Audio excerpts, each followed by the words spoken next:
petang, rekan-rekan sekalian. Selamat datang di Omah Library. Terima kasih telah bergabung pada kelas-kelas kami. Di penghujung tahun ini seri kuliah yang sekiranya saling melengkapi. Kita ada kelas The Story of Style yang mencoba mengupas cerita di balik gaya-gaya arsitektur, mulai dari gaya modernisme, postmodernisme, regionalisme, dan diakhiri dengan refleksi. Dan yang kedua, yaitu kelas kita pada malam hari ini, adalah Honor and Business. Ini lebih membahas dari sisi praktik sebagai seorang arsitek. Nah, kelas wacana ini menjadi tempat merefleksi dalam perjalanan kita menjadi seorang arsitek, dan ini akan dibersamai oleh 7 praktisi arsitektur. Jadi dalam 7 pertemuan ke depan nanti, kita akan mendapatkan asupan dari Sony Sutanto, membahas start, terus ada juga Pak Rafael David, ini lebih ke manajemen, Kevin Marklau tentang pride, Reza Nur Cahya terkait partnership, ada juga si Barani Sofian membahas tentang global, kemudian Pak Tan Chang Ai tentang small, dan yang terakhir adalah Farid Masduki, kita membahas tentang ekosistem bersama beliau. Nah, dalam rangka kami mengajak bersama-sama merefleksikan tentang kalimat menjadi arsitek. Arsitektur itu bukan hanya soal bisnis, namun juga kebanggaan menjadi seorang arsitek. Nah, hal ini dimulai dari memulai praktik, mengatur manajemen, merefleksikan perjalanan praktik dengan kebanggaan menjadi arsitek, dan nilai-nilai bekerja sama dengan orang lain, termaksud mengenal kembali dunianya, dan memperkenalkannya pada dunia yang lebih luas, seberapa cukup dan seberapa besar sebuah studio perlu dikembangkan, dan yang terakhir, apa yang menjadi dasar pertimbangannya. Nah, pada akhirnya keseluruhan nilai-nilai kebanggaan dan bisnis tersebut merajut sebuah ekosistem kolaborasi arsitek dengan masyarakat yang lebih luas, termasuk klien, engineer, dan orang-orang yang mengagumi arsitektur sebagai sebuah simbol peradaban dunia. Malam ini sudah hadir bersama kita Sony Sutanto sebagai pemateri yang akan membahas tentang start, sedikit pembuka oleh Rili Syarif, dan nantinya akan dimoderatori oleh Satria Permana. Sebelum dimulai, saya anjurkan peserta untuk menambahkan kode peserta di depan nama bagi yang belum, kemudian menonaktifkan audio dan video selama kelas berlangsung, kecuali mendapat arahan dari moderator, dan menyampaikan tanggapan serta pertanyaannya dalam kolom chat yang akan diarahkan moderator pada sesi diskusi nanti. Oke, baik, langsung saja sebagai pembuka kepada Rili Syarif, saya persilahkan. Oke. Halo Kirana. Ya Kak, silahkan. Oke, terima kasih. Selamat malam rekan-rekan semua. Saya mewakili Omah Library itu membuka rangkaian kuliah ini yang sebagai ajang penutup dan pembuka tahun di tahun depan 2021. Acara ini adalah hasil refleksi terhadap pentingnya kita membicarakan bagaimana mimpi untuk profesi arsitek yang mulai dari merajut mimpi orang-orang yang muda gitu. Mulai dari memulai praktik sebagai arsitek secara pribadi yang mulai membuat biru. Hal-hal seperti ini yang sepertinya tabu itu mungkin bisa diperbincangkan secara lugas. Karena hal-hal tersebut adalah wacana untuk kita bisa menata profesi ini dari segi bisnis, ekonomi, dan kebanggaan. Terima kasih untuk para pembicara yang sudah membantu Omah Library untuk memulai diskursus arsitektur di bisnis dan kebanggaan ini. Sony Sutanto, Rafael David, Kevin Marklau, Reza Nur Cahya, Barani Sofian, Tan Chang Ai, dan Farid Masduki. Mereka adalah orang-orang yang luar biasa yang mau berbagi untuk bisa membagikan sedikit banyak pengalamannya untuk bisa memulai wacana di dalam profesi arsitek. Omah Library adalah tempat untuk merajut hubungan antar pembicara, antar librarian. Di sini ada Kirana, Satria, Amelia, Dimas, dan kawan-kawan peserta seminar yang akan merajut hubungan dengan librarian ataupun dengan pemateri secara langsung dan tidak langsung. Itu yang pertama. Yang kedua, mari kita berdiskusi secara sehat dan tidak personal di sini. Jadi diskusi dilontarkan dengan emosional dan imajinatif karena yang namanya manusia, ledakan tersebut diperlukan. Yang ketiga, hari ini saya mewakili Omah Library mengucap syukur atas permulaan dari kuliah ini. Semoga kuliah ini menjadi berkat berlimpah yang tidak hanya membuahkan transfer pengetahuan soal bisnis dan kebanggaan dalam profesi, namun juga membuka sekat-sekat potensi yang lain, mulai dengan membiasakan berdiskusi dan berbagi. Karena untuk bisa belajar, kita perlu mengajar, dan untuk bisa mengajar, kita juga perlu belajar. Jadi acara ini adalah seperti selamatan kecil, gitu ya, untuk menutup dan memulai akhir tahun yang selamat dan sejahtera untuk insan-insan restless spirit yang ada di dalam arsitektur Indonesia. Jadi selamat menikmati kuliah ini. Terima kasih Kirana atas khususnya tadi. Silakan disambut kembali dan terima kasih juga Pak Sony dan selamat datang. Terima kasih. Ya. Oke, terima kasih Pak Adelrich. Baik, kalau gitu langsung saja mungkin selanjutnya saya serahkan kepada Satria untuk memperkenalkan Pak Sony Sutanto ini dan menggambarkan apa sih yang akan kita bahas pada malam hari ini. Begitu, silakan Satria. Baik, terima kasih Kirana atas kesempatannya. Baik, Assalamualaikum warahmatullahi wabarakatuh. Selamat malam teman-teman semua. Selamat datang kembali di acara Omah Library yang kali ini akan bertemakan Unearned and Business, dan ini adalah kelas pertama dari 7 rangkaian yang terjadi di 2 bulan ke depan. Baik, pada malam hari ini kita akan bersama Pak Sony membicarakan tentang bagaimana memulai sebuah bisnis gitu ya. Jadi karir dalam bidang arsitektur memiliki banyak pilihan gitu, dan jalan yang paling umum adalah memulai praktik sendiri. Kemudian sang arsitek akan memiliki kebebasan kreativitas dalam menentukan desain akhir, bebas menentukan klien, bebas memiliki gaya kerjanya sendiri. Sebagai sebuah inspirasi, hal tersebut mungkin terdengar mudah, namun secara realistis ada banyak pertanyaan praktis dan ideologis yang harus diajukan sebelum mendirikan bironya sendiri. Kelas ini akan bersama Pak Sony, akan mencoba berbagi insight dan pengalaman perihal apa saja yang perlu dipersiapkan untuk memulai biro dari awal, mencoba mengupas hal-hal fundamental lain di luar kesatuan keterampilan, di luar kreativitas desain arsitektur tentunya. Seperti membuka peluang untuk memulai, do and don't, strategi keuangan, legalitas, dan sebagainya macam. Ini kelas ini bukan sebagai aturan absolut ya, melainkan modal refleksi teman-teman dan modal refleksi kita, seberapa siapkah kita memulai dan bagaimana cara kita menjadi pemula yang tangguh dan ulung. Pak Sony sendiri membuka bironya sendiri pada tahun 2003 gitu ya, dengan nama Sony Sutanto Architect, menerima sarjana arsitektur di Universitas Indonesia pada tahun 1986, kemudian bekerja 2 tahun dan mendapatkan gelar master dari University of California Los Angeles pada tahun 90. Jadi dari 90 sampai 2003 bekerja pada sebuah biro berbasis desain Australia di Jakarta sebagai International Associate.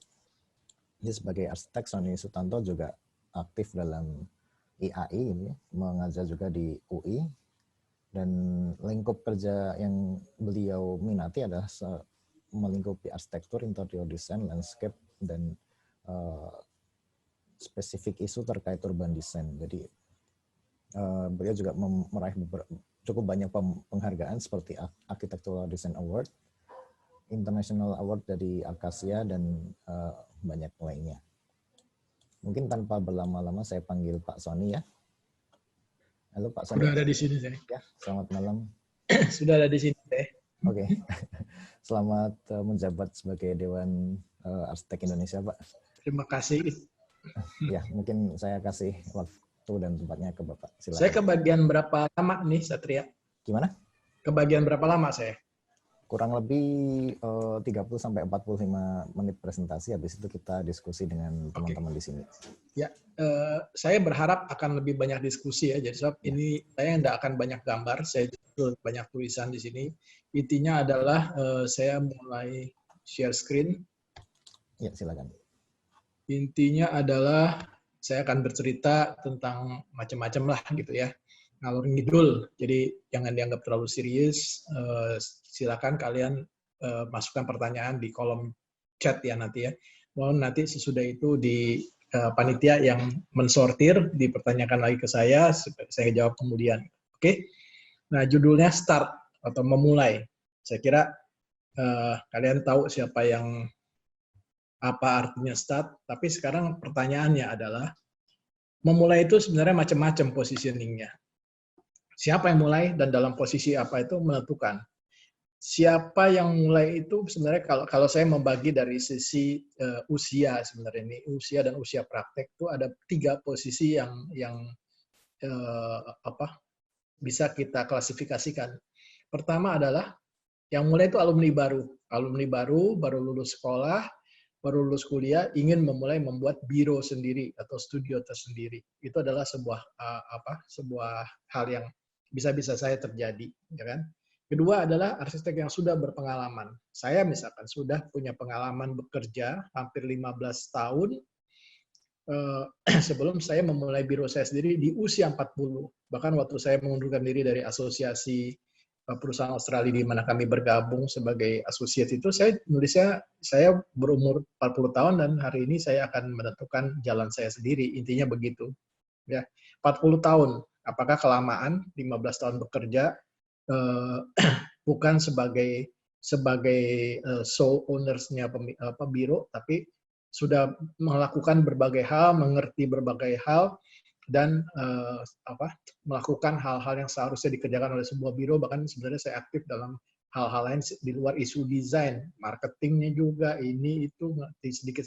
Yang saya nggak kuasai waktu itu adalah soal pajak, soal pajak doang. Keuangan saya cukup ngerti, tapi pajak itu saya nggak ngerti banget dan saya nggak mau tahu sebenarnya waktu itu karena kami sudah punya konsultan pajak sebenarnya. Nah, ketiga adalah arsitek yang sudah bereputasi. Kok bereputasi? Dalam sebuah biro misalkan ada beberapa orang. Saya pada posisi 12-13 tahun di biro Australia, mungkin saya punya reputasi juga, tapi reputasi saya bukan di proyek. Terpisah dari biro itu, karena di biro itu ya kami melakukan apa yang menjadi cita-cita dan juga menjadi ide bersama dalam biro. Saya punya reputasi yang lain di luar biro itu, dan reputasi itu sebagai pendidik, sebagai aktivis di dalam bidang ini, selain bahwa sebagai arsitek saya punya reputasi sebagai warga daripada tempat saya bekerja. Gitu ya. Nah, kesulitannya adalah tiga hal ini sebenarnya adalah langkah yang berhubungan. Alumni baru tidak punya pengalaman, ya kan? Alumni yang sudah berpengalaman sekian lama belum tentu punya reputasi. Kalaupun arsitektural saja misalkan di dalam sebuah biro, dia aktif terlibat dalam banyak biro-biro, terutama di Indonesia yang menurut saya tidak fair. Karena apa? Tidak memberikan record kredit kepada anak-anaknya. Ya, kalau Anda semua baca Instagram saya bahkan sudah nggak pernah mau nulis nama saya sendiri. Karena nama saya kan sudah ada di situ, Sony Sutanto Arsitek. Ngapain harus nulis-nulis lagi? Prinsipal Sony Sutanto Arsitek. Saya hanya cuma mau nulis 1 atau 2 nama, yaitu adalah arsitek in charge. Ini hal yang menurut saya adalah wajar dan harus dilakukan, memberikan kredit terhadap warga-warga yang rekan-rekan yang terlibat dalam proyek, sehingga secara langsung yang bersangkutan punya portfolio. Bahwa dia pernah berpengalaman mengerjakan proyek A, tipe proyek B, dan apa hasilnya, dan macam-macam gitu. Jadi bukan berlindung di balik nama company, biro gitu. Misalkan biro maju kena, mundur kena. Nah, nggak bisa begitu, menurut saya harusnya ada. Biro maju mundur kena, arsitek in charge Kirana Ardia, misalkan. Harus ditulis itu. Menurut saya nggak fair kalau nggak dimasukkan, karena itu adalah masalah kode etik. Nah, berpengalaman belum tentu berreputasi. Reputasi urusan yang berbeda lagi. Kalau Anda di dalam sebuah biro bersembunyi di balik biro itu, whatever you do, Anda menjadi bagian dari biro itu until Anda menunjukkan satu tingkat leadership tertentu sehingga orang tahu bahwa ini bukan arsitek saja, tapi dia juga punya leadership, punya directive decision yang baik, punya desain. Nah, ini sudah bereputasi sebagai, tanda kutip adalah sebagai partners. Anda bisa lihat misalkan Zaha Hadid dan Peter Schumacher ya. Schumacher ditinggal Zaha Hadid, saya pikir tadinya Hadid Associates itu akan bubar. Ternyata sekarang Schumacher menonjol karena ternyata dalam proses mereka berpraktek, Zaha dan Schumacher itu punya reputasi masing-masing di biro Zaha Hadid. Nah, Anda ada sekalian yang berada dalam sebuah biro. Kalau Anda sudah dalam posisi senior, sebenarnya Anda juga bisa mulai memiliki reputasi dan berusaha memiliki reputasi bukan dengan merebut reputasi prinsipal Anda atau senior Anda, tapi berbagi reputasi juga sehingga someday kalau kalian keluar adalah kalian sudah punya reputasi dan pengalaman tentunya. Apakah ada arsitek yang sudah berpengalaman, berreputasi, tidak memulai biro baru, tapi menjadi top person dalam sebuah biro yang lama? Saya kira banyak contohnya. Contohnya yang kita lihat sekarang ini yang pasti kalian tahu namanya adalah misalkan Yori Antar, ya kawan baik saya. Yori itu adalah putranya Han Awal. Han Awal and Partners itu sebuah biro yang sangat baik dan sangat punya reputasi, punya pengalaman. Kemudian beliau, Yori itu lulus, kawan saya seangkatan, saya 81, dia juga 81. Dia masuk ke dalam biro itu sebagai staff design, sebagai desain. Cuman lama-lama karena leadership dia, strong will-nya dia, akhirnya dia malah punya, jadi Han Awal itu kan dulu terkenal dengan bangunan-bangunan yang sangat fungsional, ya sangat fungsional lah, seperti rumah sakit, seperti bikin sekolah, seperti bikin pabrik. Yori masuk dengan tendangan estetika sebenarnya, sehingga ada orang yang datang ke Pak Han dan pingin punya rumah atau proyek apapun yang lebih mementingkan estetik, misalkan bukan mementingkan, juga menunjukkan estetika yang juga ada uniqueness, ada terobosan. Dia bilang, Pak Han, you punya nggak orang kayak begitu? Maka Yori lah yang muncul. Lama-lama itu menjadi dua biro dalam dua prinsipal dalam satu biro. Yang fungsional itu ke Pak Han, yang kita bilang hura-hura, tapi sebenarnya bukan hura-hura ya, penuh tanggung jawab praktis dan profesional juga, itu ke Yori. Ya. Dalam naungan Han Awal and Partners. Dalam posisi itulah kemudian beberapa sekian tahun lalu Pak Han wafat dan Yori keluar sebagai tokoh pengganti. Tapi penggantinya beda. Kursinya Han Awal ini masih kosong. Bangunan-bangunan fungsional, bangunan-bangunan penuh dengan pertanggungjawaban teknis yang ruwet, tapi juga tampilannya biasa-biasa saja, itu nggak kesentuh dan hilang itu marketnya. Sehingga klien-klien Pak Han yang bikin kompleks pabrik lah, kompleks perumahan buruh dan sebagainya itu nggak ada lagi kita dengar dari Han Awal Partners. Tapi Yori sudah punya biro sendiri yang namanya Han Awal Partners dan dialah menjadi pemilik dari biro. Tapi itu kan juga ada urusan dengan bahwa namanya tuh nama keluarga ini dan itu dan sebagainya. Jadi kita harus lihat tiga hal ini. Nah, saya slide kedua. Sebagai arsitek, kita sebenarnya cuma melakukan 3 pekerjaan. Satu adalah kita mendesain. Kalau desain kita kuat sekali, hebat sekali, kita menjadi star designers, star architect, misalnya, ya, itu istilahnya. Kedua adalah kita terlibat sebagai arsitek sebagai production people, production designers. Designers yang justru mendukung star designers. Contohnya misalkan bironya Zaha Hadid punya desainer 10 orang, tapi proyeknya ada bikin bangunan 10 juta meter persegi, pasti dia harus punya production people untuk membuat dokumentasi desain development, kayak membuat dokumentasi tender drawings, kayak membuat spesifikasi, dan sebagainya. Sebenarnya adalah tugas utama seorang desainer juga, tapi dia tidak melakukannya, jadi semacam sub atau semacam kaki di luar company-nya dia sendiri, sehingga dia bisa stay small. Yang melakukan ini misalkan Cesar Pelli. Cesar Pelli itu setahun membuat 40-50 tower office. Yang paling terkenal saat ini yang kalian mungkin tahu adalah Menara Petronas misalkan. Petronas itu karyanya si Cesar Pelli dan dia cuma punya 40 orang bikin tower segede-gede gaban gitu di seluruh dunia. Itu yang terjadi. Ya, jadi bagaimana tentang produksi dokumentasinya itu dilakukan oleh orang lain. Nah, tipe desainer tipe arsitek yang lebih mengarah pada desain itu beda dengan tipe arsitek yang ketat dalam produksi. Yang ketiga adalah tipe arsitek yang ingin terlibat dalam isu delivery atau konstruksi. Nah, ini masuknya biasanya ke manajemen konstruksi, masuknya sebagai ke kontraktor, sehingga arsitek-arsitek tipe ini punya biro yang bironya itu lebih konsentrasinya di MK, kontraktor, ataupun profesi setara, yang namun beda dengan arsitektur. Setara namun beda. Contohnya konsultan QS, quantity surveyor, konsultan feasibility study arsitektur, konsultan lighting, konsultan macam-macam. Ya, 3 hal ini sebenarnya perlu kita kenali. Karena apa? Perlu Anda sekalian yang mau mulai itu kenali. Anda itu maunya di mana sih? Kalau kalian maunya adalah menjadi desain sekarang, cita-cita yang muda-muda pasti berpikir, saya cuma mau jadi star designer, setelah menjadi star architect seperti Andra Martin, terkenal siapalah gitu ya. Maka pilihan-pilihan itu akan menentukan bagaimana kalian menyusun company-nya nanti, berapa orang yang isinya tipe seperti apa saja, bagaimana mengembangkan perusahaan, dan sebagainya. Kalau Anda ingin menjadi production oriented designers, udahlah saya nggak mau desain yang sulit-sulit, nggak mau research macam-macam dan sebagainya. Tapi proyeknya banyak, karena apa? Saya bisa mendukung Pak Sony Sutanto misalkan kalau dia punya proyek besar. Saya menjadi architect of records misalkan, atau Pak Rich punya proyek besar, tapi orang yang nggak cukup, saya menjadi production line atau menjadi, nah, itu banyak juga di Indonesia. Kalau Anda bicara soal local partnership yang menjadi partners dari arsitek-arsitek asing di Indonesia, isinya itu adalah itu, production company. Seharusnya oleh HOK New York, oleh SOM San Francisco, oleh DIM, oleh siapapun, tapi dikembangkan oleh local architect yang penting sekali, karena apa? Desain awalnya itu cuma tip skematik gitu loh, tidak menyentuh banyak detail, sehingga yang local architect itu harus menyocokkan diri dengan building codes lokal, dengan peraturan, dengan ini presentasi ke TABG, macam-macam sekali.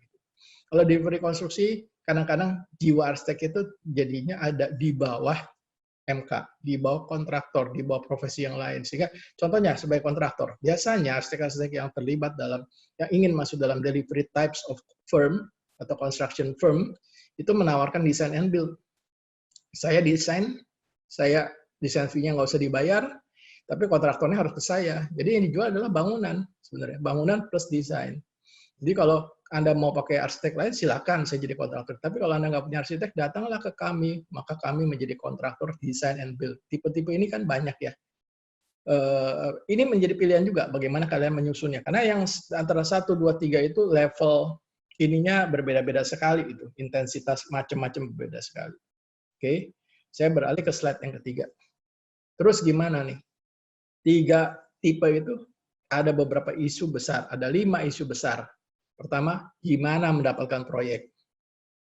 Biro yang baru dari fresh grade itu biasanya mendapatkan proyek dari referrals.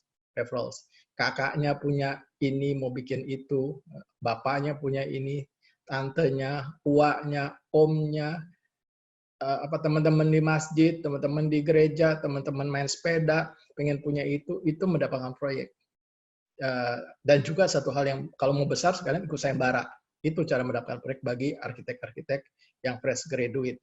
Kalau yang sudah punya reputasi tadi, yang sudah lebih punya reputasi, yang kedua itu punya pengalaman, biasanya lebih mudah. Karena apa? Portfolio itu. Orang datang ke saya misalnya pasca saya selesai dengan company Australia tempat saya bekerja dulu dan mulai biro baru, relatively ada orang datang karena kamu kan dulu arsitek yang di situ kan sebenarnya. Kamu kan yang in charge kan di situ. Iya, tapi saya in charge di company itu, Pak. Kredit saya di company itu, bukan saya. Iya, tapi saya tahu kamu bisa kerja. Kan? Kamu bisa ngerjakannya. Dan saya juga ikut sayembara. Kalau kalian pernah dengar satu diskotek yang sangat legendary itu, Dragonfly dan Blowfish, itu hasil sayembara. Begitu saya selesai, saya mulai biro saya, itu adalah salah satu proyek pertama saya, dan langsung nendang. Tapi interior ya. Habis itu saya lebih dikenal sebagai interior di luar, sebagai Sony Sutanto arsitek waktu itu. Kemudian saya berubah haluan, lebih banyak pingin di arsitektur, ngurangin proyek interior karena sudah ada marketnya. Terus yang nomor 3 itu gimana? Bagaimana mendapatkan proyek bagi orang yang sudah punya reputasi? Yaitu sudah punya reputasi, mas, relatif nggak susah. Yang susah adalah menentukan scale of fees-nya. Nanti kita balik ke di slide berikutnya ada isu soal itulah, gitu ya. Terus siapa kliennya? Yaitu kliennya yang tadi saya sebut-sebut. Kalau yang muda, yang baru mulai, kliennya adalah, kita bahkan kadang bukan sebut klien, itu siapa korbannya, katanya. Bukan klien itu. Tantenya jadi korban, pamannya. Contoh klasik yang paling terkenal adalah Robert Venturi, Scott Brown. Itu Robert Venturi yang bikin rumah Venturi House itu adalah rumah orang tua mereka. Orang tua mereka dijadikan eksperimen sehingga jadi buku postmodern architecture itu. Gitu loh, judulnya Complexity and Contradiction in Architecture, yang sangat terkenal dan menjadi titik penting dalam gerakan arsitektur postmodern. Itu klien pertama mereka, gitu loh. Terus bagi yang sudah punya reputasi, punya pengalaman, ya tadi kita sudah sebut. Yang sulit adalah bagaimana menjadi biro berkelanjutan. Nah ini kuncinya sebenarnya. Siapapun, dimanapun dia mulai, bagaimanapun posisinya, yang penting adalah berkelanjutan. Jangan dapat satu proyek, terus selesai. Dapat satu proyek dari tante, dari om, dari teman gereja, dari teman masjid, dari teman sepedaan, itu nggak ada salahnya sama sekali. Tapi bagaimana itu merembet? Kunci cuma satu, karya yang baik itu akan bercerita dengan sendirinya. Jangan percaya bahwa Instagram foto itu akan menghasilkan proyek-proyek berikutnya. Bisa, tapi kalian coba cek. Saya tahu ada beberapa biro yang mengandalkan sekali Instagram ini itu ya. Tapi begitu orang kliennya datang ke lokasi proyek sebenarnya, itu banyak isu-isu yang bisa dijawab atau tidak bisa dijawab gitu loh. Banyak arsitek-arsitek yang mengklaim dan followernya mungkin ratusan ribu, puluhan ribu, jutaan dan sebagainya itu banyak yang aneh-aneh gitu. Kami di IAI sering mendengar keluhan ini itu walaupun ya kadang-kadang nggak bisa melakukan apa-apa karena ternyata yang bersangkutan bukan anggota IAI misalkan gitu ya. Bagaimana menjadi biro yang berkelanjutan? Satu kuncinya, berkaryalah dengan baik dan bertanggung jawab terhadap karya itu dan terhadap penggunanya. Itu akan membuat proyek itu akan berkelanjutan dari satu proyek ke proyek yang lain. Pada semua tipe berlaku, baik pemula, berpengalaman, ataupun bereputasi. Nah, putusan apakah Anda sekalian atau kita semua perlu marketing people atau marketing plan, itu ada two schools of thought. Ya kan? Atau gini, school of thought pertama adalah marketing itu urusan satu badan khusus yang harus dilakukan oleh orang khusus. Arsitek yang menjalankan marketing.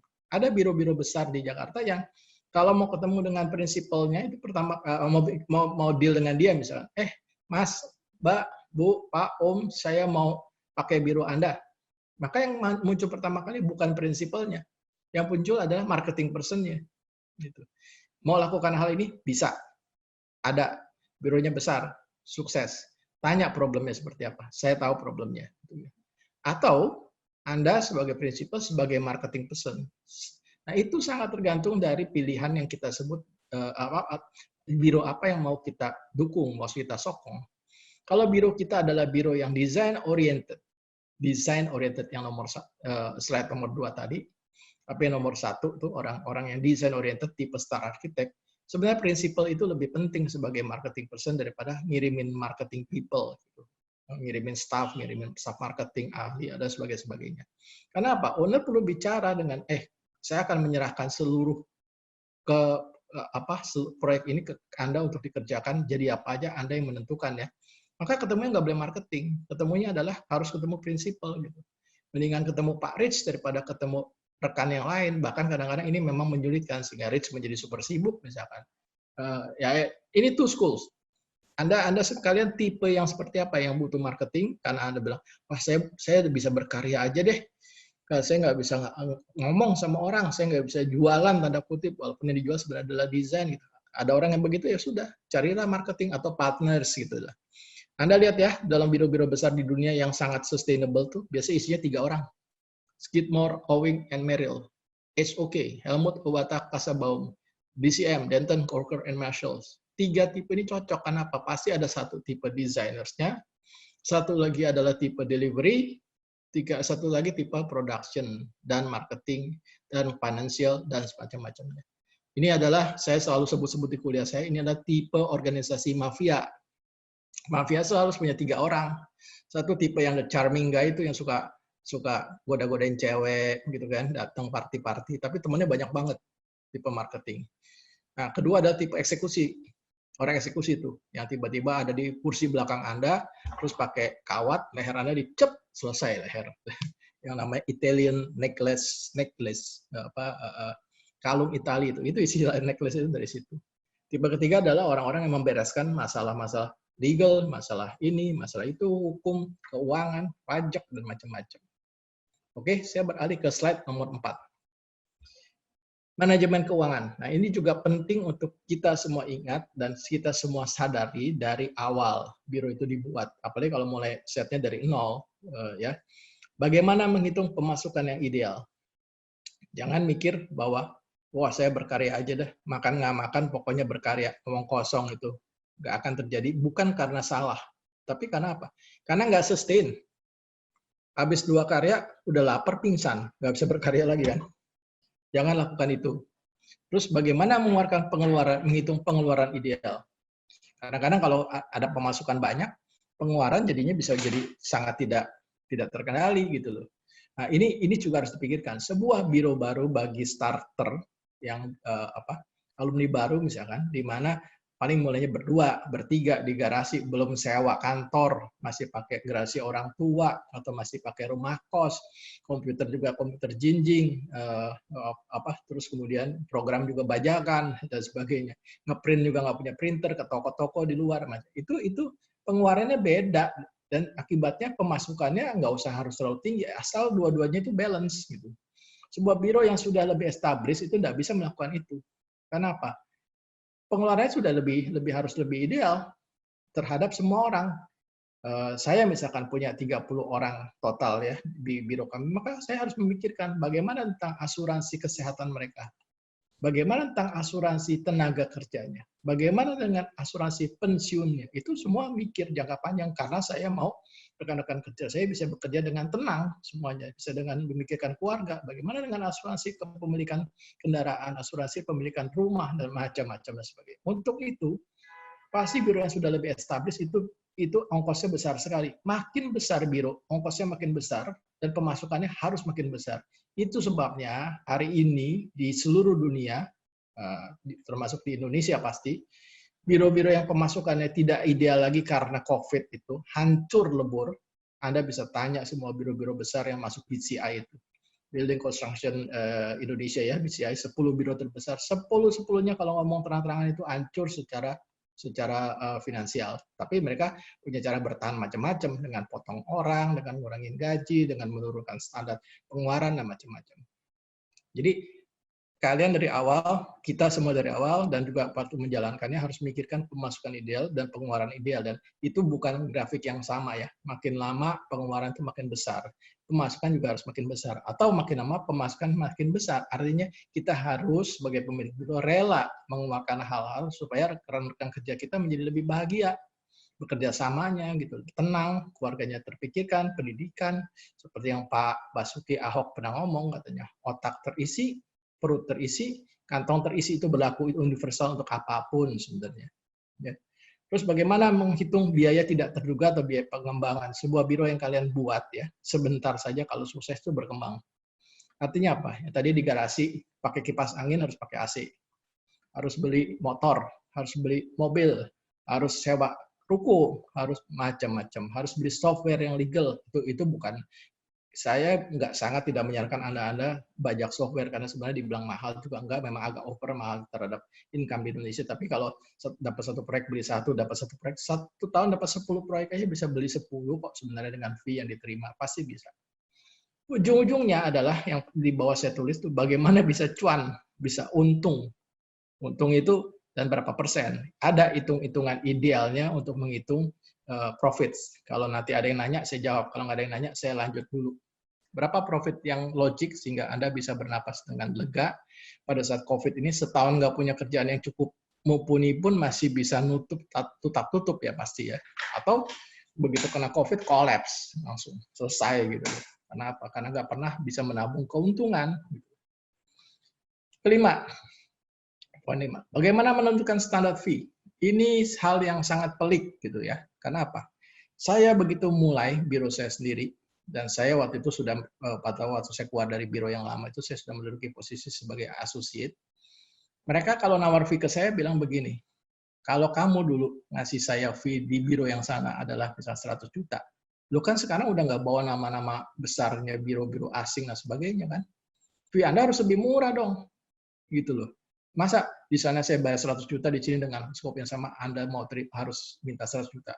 Kurangin dong, katanya. Nah, itu gimana menjawabnya?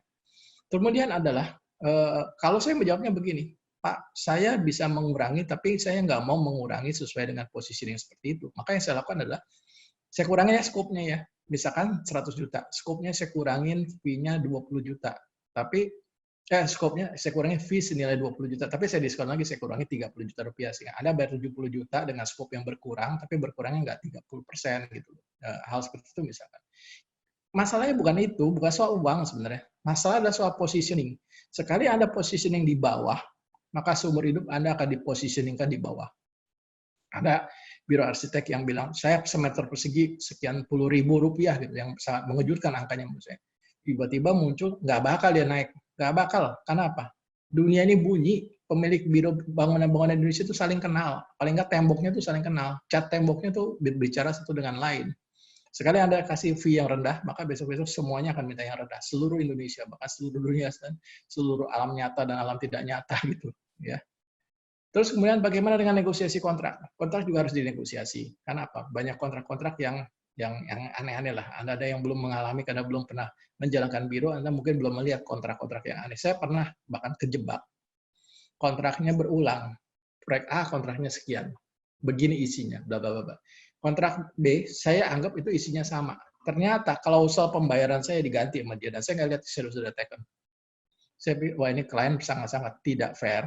Tapi saya pikir, ya sudahlah, saya sudah taken, gentleman, saya harus ikuti tanda tangan saya. Karena buat saya itu gentleman agreement itu lebih penting daripada soal uang. Saya ikutin. Terjadi, kontrak berikutnya dia mau kasih, dia bilang, loh, Anda kontrak pertama begini, kontrak kedua Anda mau kok dikasih begini, kontrak ketiga, saya langsung naikin 2 kali lipat. You mau, you nurunin saya enaknya, sekarang saya naikin saya enaknya. Negosiasi keras dan lunak dan tarik-menarik dan macam-macam itu kadang-kadang harus dilakukan, dan itu adalah bagian dari pekerjaan kita. Nanti kalau ada yang nanya, saya menjawab masalah isu-isu ini. Banyak sekali isu-isu, banyak sekali loopholes-nya, banyak sekali jebakan Batman-nya kalau di kontrak. Gitu kan? Ya. Berbahaya sekali sebenarnya di Indonesia bikin kontrak, karena kita ini sebenarnya arsitek nggak terbiasa membaca bahasa hukum, dan kita ini tidak didampingi oleh penasihat hukum, sehingga kontraknya IAI juga tidak punya kontrak formal. Kalau Anda baca riba, saya beli itu buku kontraknya riba, itu ada tuh kontrak rumah kecil seperti apa bentuknya, kontrak rumah besar, kontrak pemugaran seperti apa, kontrak macam-macam. Saya ada bukunya, kalau Anda mau nanti bisa saya kopiin. 6. Struktur organisasi dan struktur organisasi lanjutan. Bagaimana Anda menyusun struktur organisasi itu sangat tergantung dari tujuan berbiro yang tadi saya sebutkan di slide nomor 2. Apakah biro Anda ini adalah biro design oriented, bironya adalah production oriented company, biro ini adalah delivery oriented company. Nah, itu menentukan struktur organisasi awal. Isunya yang selalu menjadi isu adalah pada saat terjadi transisi. Biro-biro besar itu muncul dari kecil. Nggak ada biro kecil langsung menjadi besar gitu ya.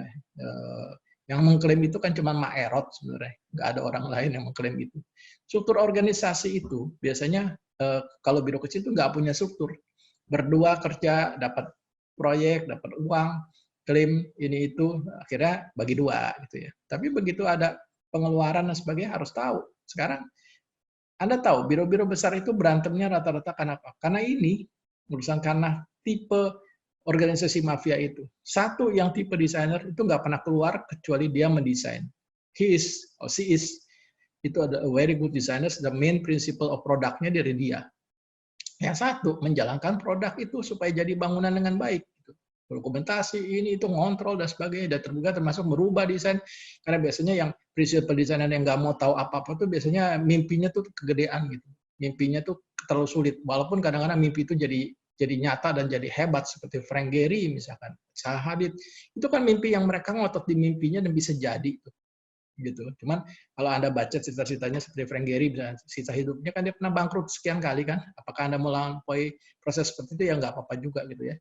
Yang repot adalah begitu organisasi kecil ini, 2-3 orang ini tiba-tiba harus menjadi besar. Menjadi besar itu, masa transisi itu yang menentukan. Kalau tidak hati-hati, itu akan merubah bukan saja tipe organisasinya, tapi akan merubah tujuan berbironya. Biro yang desain oriented, karena sekarang omsetnya sudah gede, proyeknya sudah banyak, klienternya sudah beragam, tiba-tiba harus berubah menjadi, wah kalang kabut, menjadi banyak kerjaannya, waktunya kurang untuk merancang dan sebagainya, itu berubah jadi production oriented company. Gitu ya. Anda baca beberapa buku, nanti saya kasih judulnya lah tentang hal ini, yang terbitan AIA, bagus sekali membahas hal seperti ini. Jadi, kalau saya sangat mengamati kapan titik kritis itu mulai terjadi. Biasanya terjadi pada saat mulai overload. Gitu. Pada saat underload kayak sekarang sih udahlah, nggak usah dikit lah, kerjanya juga kurang di itu. Tapi pada saat overload itu, ini menjadi penyakit besar kalau kita nggak amati. Tahu-tahu kita keseret aja. Waktu itu ada satu seminar di mana Pak Yusuf Setiadi, bosnya Airmas, orang yang hebat membangun Airmas menjadi menurut saya salah satu biro terbaik di Indonesia saat ini. Beliau cerita, beliau pernah bangkrut tahun 98 itu karena kerusuhan, hancur kan Indonesia, semua hancur, bironya jadi ngecil, orangnya bubar dan sebagainya. dari biro sekian ratus orang menjadi sekian puluh orang atau belasan orang, mungkin saya lupa nomornya. Sekarang dengan COVID ini terjadi lagi, gitu loh. Bironya sesudah 98, tiba-tiba gede lagi. Saya tahu beliau adalah jagonya kan mall tuh salah satunya, office tower and mall, dan proyek besar-besar lah. Sekali dikontrak mungkin 3 mall, 4 mall. Nah, tiba-tiba sekarang yang hilang ada proyek-proyek besar, dan cerita bagaimana kesulitan mereka. Terus saya tanya, Mas Yusuf, kok kenapa sih jadi besar lagi? Kan dulu pernah kesulitan besar. Ya Mas, aku ke bawah katanya. Tiba-tiba jadi besar lagi. Ini yang harusnya kita aware banget. Kalau saya pribadi, saya nggak pernah mau besar, walaupun saya nggak mau besar itu tadinya saya menargetkan biro saya cuma 12-15 orang. Sekarang udah 30 orang saya. Gimana cara ngecilin? Saya nggak ngecilin. Saya nggak akan ngeluarin orang-orang yang sudah kerja bareng-bareng lama-lama kok. Tapi itu adalah satu kejadian yang terjadi juga di biro kecil seperti punya saya ini. Oke, nomor 7. Waktunya nggak lama lagi. Dasar-dasar legal dan etika, bagaimana legal dan etika itu perlu kita pelajari. Legal itu adalah dasar-dasar hukum berbiro, ya, bagaimana ini, itu, dan macam-macam lah legal, hukum.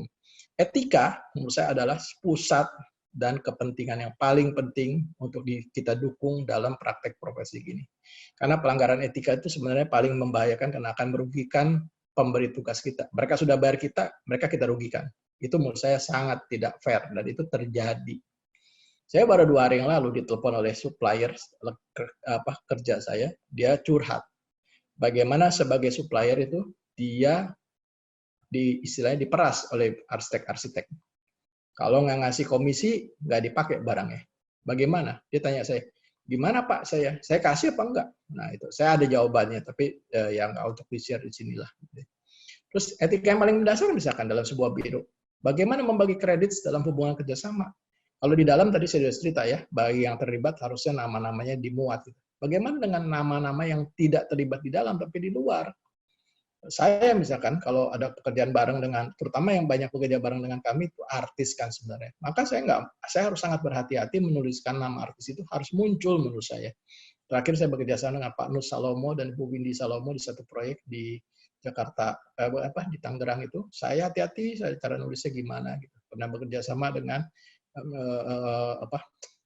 pengrajin artis bambu yang sangat bagus gitu kan ya, dan harus menuliskan kredit. Hal-hal seperti itu juga. Cuma memang saat ini kalau bukan penerbitan saya nggak tulis semua. Kalau cuma di Instagram sih saya nggak bisa tulis semua, jadi terlalu panjang juga ya, kontraktor siapa, ahli tanahnya siapa dan sebagainya. Saya nggak tulis. Tapi kalau saya bikin report dalam memasukkan ke IAI, ke logbook dan sebagainya, saya harus tulis semuanya. Itu hal simpel tapi menurut saya penting. Di luar isu yang tadi saya cerita soal bagaimana perlakuan arsitek terhadap di luar arsitek gitu. Oke. 8. Ini juga hal yang penting. Perubahan tentang changes. Kapan kita membaca situasi biro kita? Sehat, tidak sehat, baik, tidak baik? Apakah sedang berubah? Salah satu yang masalah yang paling besar adalah kalau kita tidak bisa membaca perubahan. Zaman disruptif kemarin sebelum COVID saja sudah terjadi perubahan yang sangat hebat akibat artificial intelligence dan disrupsi kan, isu disrupsi. Silakan baca buku Pak Prof. Renat Kasali, bagus-bagus tentang itu. Ya, lihatlah Bluebird yang punya mobil sekian ribu, sekian puluh ribu, apa sekian ratus ribu, tiba-tiba bisa rusak bisnisnya. Terus kemudian beralih orang ke Gojek lah, Grab lah, Uber, yang nggak punya mobil, cuma punya apps. Gimana sih cuma punya pencet-pencetan tapi bisa menguasai pasaran mobil sewa di seluruh Indonesia? Biro juga bisa begitu. Tiba-tiba ada proyek-proyek kita bisa diinterface loh, bisa diintervensi oleh biro-biro lewat media medsos. Bisa masuk ke klien. Bilang, "Pak, ngapain Bapak pakai Sony Sutanto? Nih saya bisa bikin dengan lebih baik dan lebih murah dan lebih cepat dan memang betul. Hasilnya bisa lebih baik, lebih murah, lebih cepat dan sebagainya. Kenapa? Dia punya database yang begitu hebat. Kita bikin apartemen satu karena nggak terbiasa bikin apartemen misalkan ya. Bikin satu apartemen sebulan, kita otak-otak baru selesai. Dia bisa 3 hari. Saya pernah waktu itu ke China bersama-sama dengan rekan-rekan di TABG, Tim Asosiasi Bangunan Gedung, ke sana menengok biro di China. Dia bisa bikin city planning dengan 200 arsitek dalam waktu 1 minggu. Jadi kalau Anda punya proyek 50 hektar, 60 hektar, kasih ke dia seminggu keluar denah, tampak potongan 3D, segala macam. Udah jadi kota baru itu. Dan itu terjadi. Saya kenal beberapa biro yang yang mengerjakan 3D drawings misalkan ya, 3D artist. Dia bilang ini ada sekelompok orang dari luar negeri, dari Filipina, dari China, dari mana, tiba-tiba menawarkan harga per gambarnya itu bisa lebih murah daripada apa yang mereka kerjakan di Indonesia dengan biaya Indonesia. Itu terjadi. Membaca situasi biro, membaca perubahan. Ingat ya, perubahan itu yang paling penting. Sehingga kita tahu kapan harus intervensi berubah. Apakah Anda mengandalkan tiba-tiba berubah dari 2D drawings menjadi 3D drawings, dari AutoCAD menjadi BIM dan sebagainya. Itu juga harus diamati karena itu mengakibatkan kalau mau berubah itu selalu perubahan itu menyakitkan. Kenapa? Akan mengurangi produktivitas, sementara juga akan menambah ongkos. Perubahan itu selalu seperti kita merenovasi mobil, gitu kan. Mobilnya jadi nggak bisa dipakai, kita bengkelin, kita bongkar-bongkar ganti karburator, ongkosnya juga mahal. Ya. Yang kesulitan kita di arsitektur di Indonesia adalah biro-biro Indonesia itu fee-nya sebenarnya menurut saya agak rendah, cukup rendah lah. Sehingga pada saat kita nggak punya uang, kita punya waktu, kita melakukan training dan sebagainya, perubahan, intervensi baru, itu nggak punya uang. Pada saat kita punya uang karena ada banyak proyek, kita nggak punya waktu. Nah, itu yang dimana uang itu penting untuk diperhatikan. Itu urusannya adalah sehingga kita bisa memanfaatkan hal-hal itu untuk situasi-situasi yang sedang berubah. Saya kira sekian. Terima kasih. Ini memancing diskusi. Semoga Anda dan sekarang bisa punya pertanyaan-pertanyaan. Makasih, Pak Satria. Balik ke Anda. Baik, Pak Sony, terima kasih atas presentasi yang luar biasa.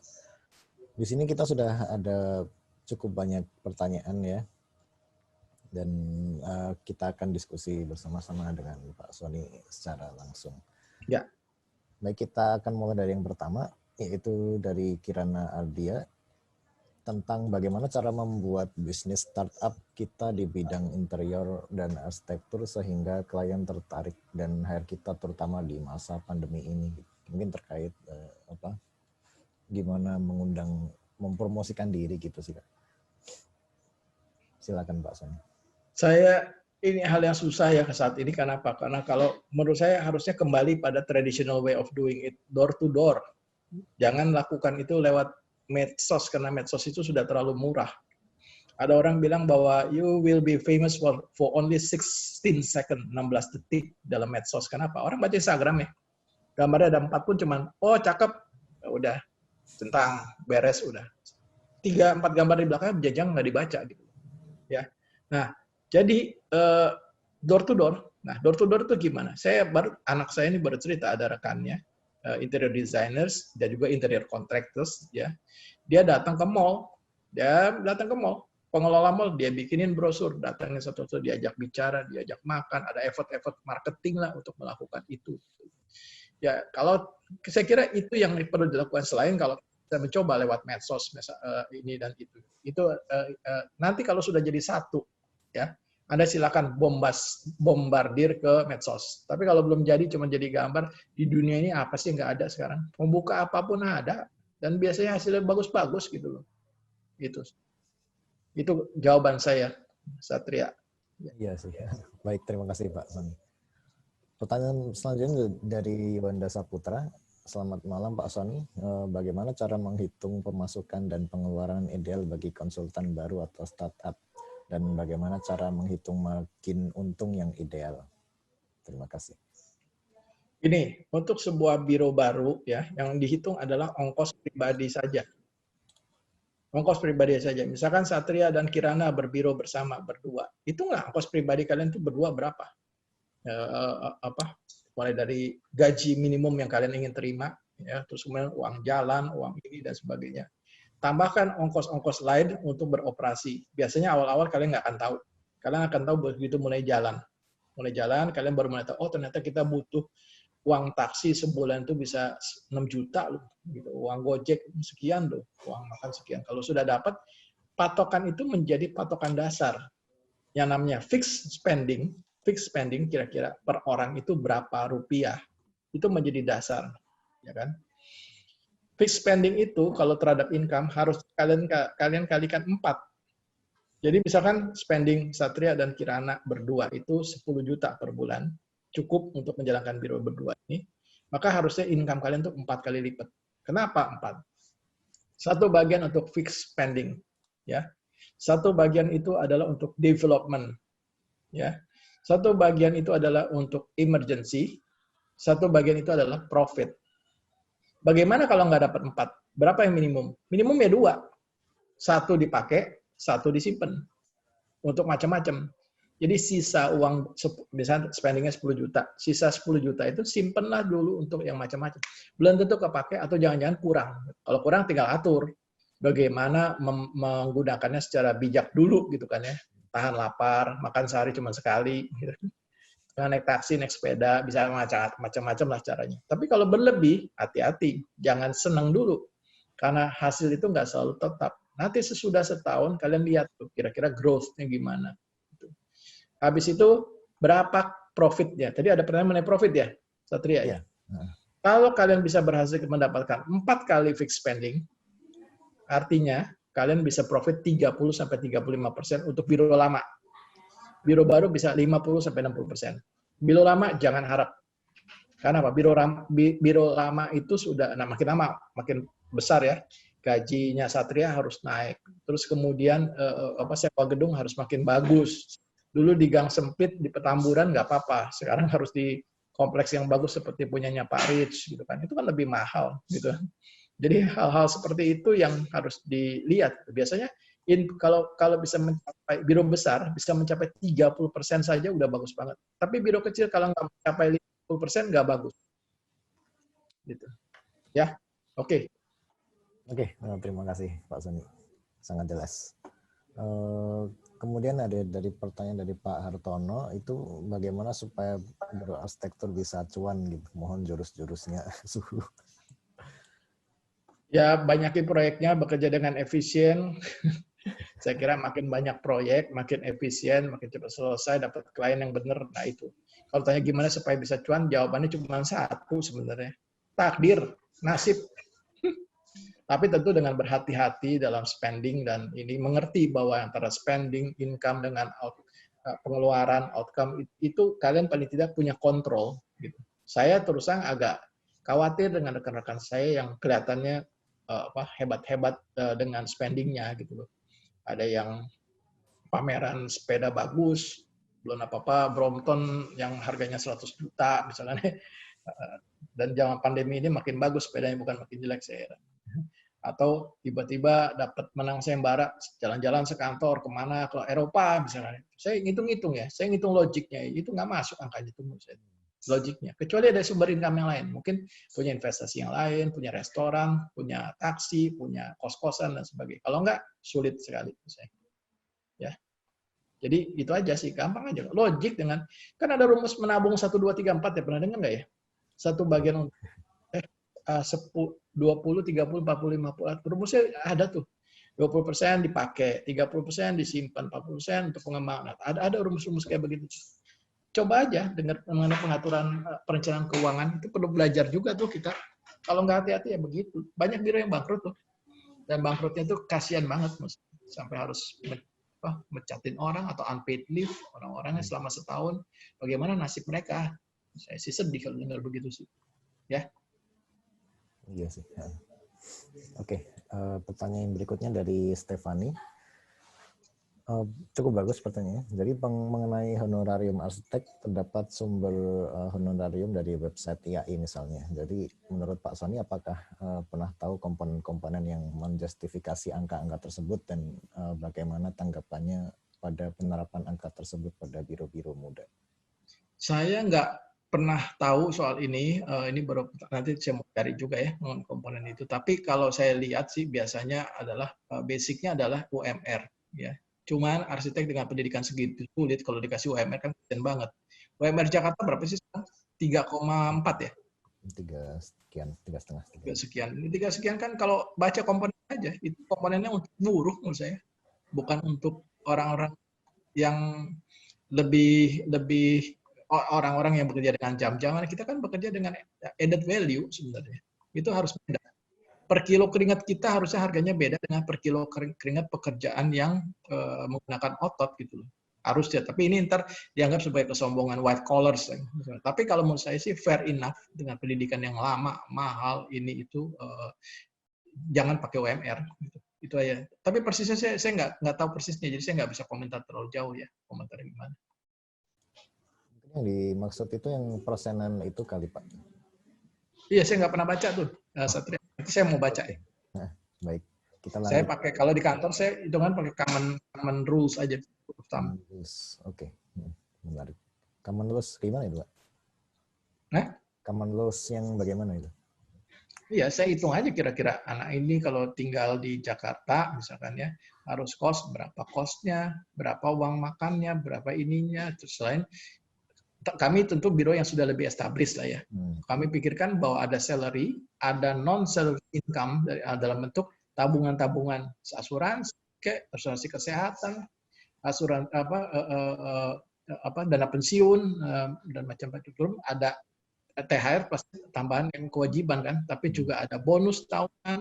Ya, dalam COVID ini mungkin itu yang hilang sebenarnya. Oke, clear. Pertanyaan berikutnya dari Lazwadi Ramadian, Pak Sony, apakah setiap arsitek itu wajib memiliki karakter dan identitas tersendiri dalam perjalanan karirnya? Hal ini seringkali kita melihat karakter biro A punya karakter A, biro B karakternya B, dan lain sebagainya. Lalu bagaimana Pak Sony menemukan karakter desain yang menjadi identitas Pak Sony arsitek sendiri? Terima kasih, Pak Sony. Oke.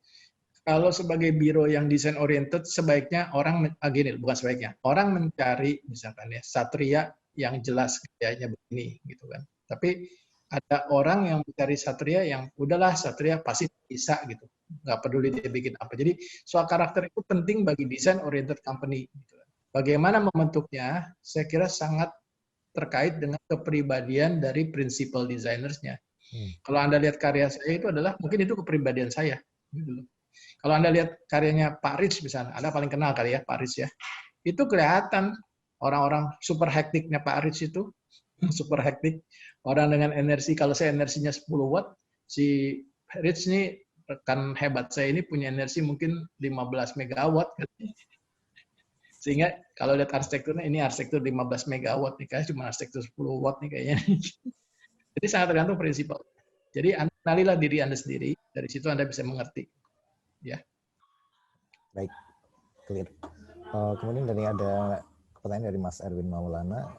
Kedepannya apakah AI akan bisa menggantikan profesi arsitektur? Jadi secara profesi merancang bisa dan mungkin sekali dibuat algoritma dan skema yang bisa dihitung dengan AI.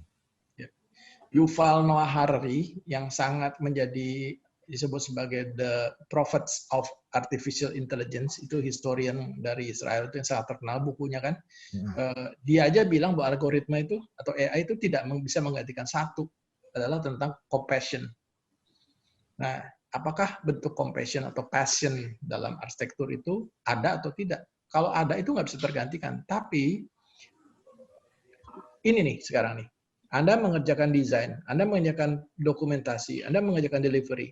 Desain itu menurut saya sulit sekali digantikan oleh algoritma, ya kan? Tapi yang namanya dokumentasi delivery itu bisa. Pada level apa itu juga harus diuji gitu. Ya, itu aja sih jawabannya. Ini sekarang kan ada terkait dengan perhitungan energi dan sebagainya macam gitu, Pak. Yang lebih yang kuantitatif gitu ya. Yang kuantitatif pasti bisa. Cuman ke desain tetap yang kualitatif. Nah, itu yang kita harus cari gitu. Oke, clear. Pertanyaan berikutnya dari Kirana Ardia. Terima kasih atas paparannya yang sangat insightful. Semakin terlihat kompleksitas memulai biro gitu. Beliau penasaran terkait susunan partnership yang dianalogikan sebagai kumpulan mafia. Sedetail apa pengetahuan arsitektural bagi tipe delivery guy, kalau tidak salah marketernya gitu kan, yang harus dimiliki supaya ia mampu memberikan kualitas arsitektur yang tidak kalah jauh dengan design person atau eksekutor pada klien atau ketika menjaga relasi sesama arsitek. Begitu, Pak. Mafia atau three musketeers itu adalah 3 orang dengan jiwa yang sama, satu jiwa. Jadi itu partnership. Ya, bukan berarti dia itu berbeda dengan si desainernya, cuman perannya berbeda. Kalau si desainernya akan lebih menyibukkan diri atau passionnya lebih ke arah desain, nggak mau, karena orangnya biasanya pemalu, tipenya itu lebih pemalu, lebih introvert gitu ya. Yang namanya eksekutor gaya itu lebih ekstrovert. Lebih ekstrovert. Dialah yang berhubungan dengan berbagai macam orang, klientel ini itu loh. Jadi sebenarnya nggak bisa dibilang bahwa dia juga nggak mendesain, dia juga mendesain. Dia memberikan input pada proses desain, tapi biasanya ada artisnya yang disebut sebagai desainer itu. Ya. Oke, sangat saling melengkapi gitu ya intinya. Saling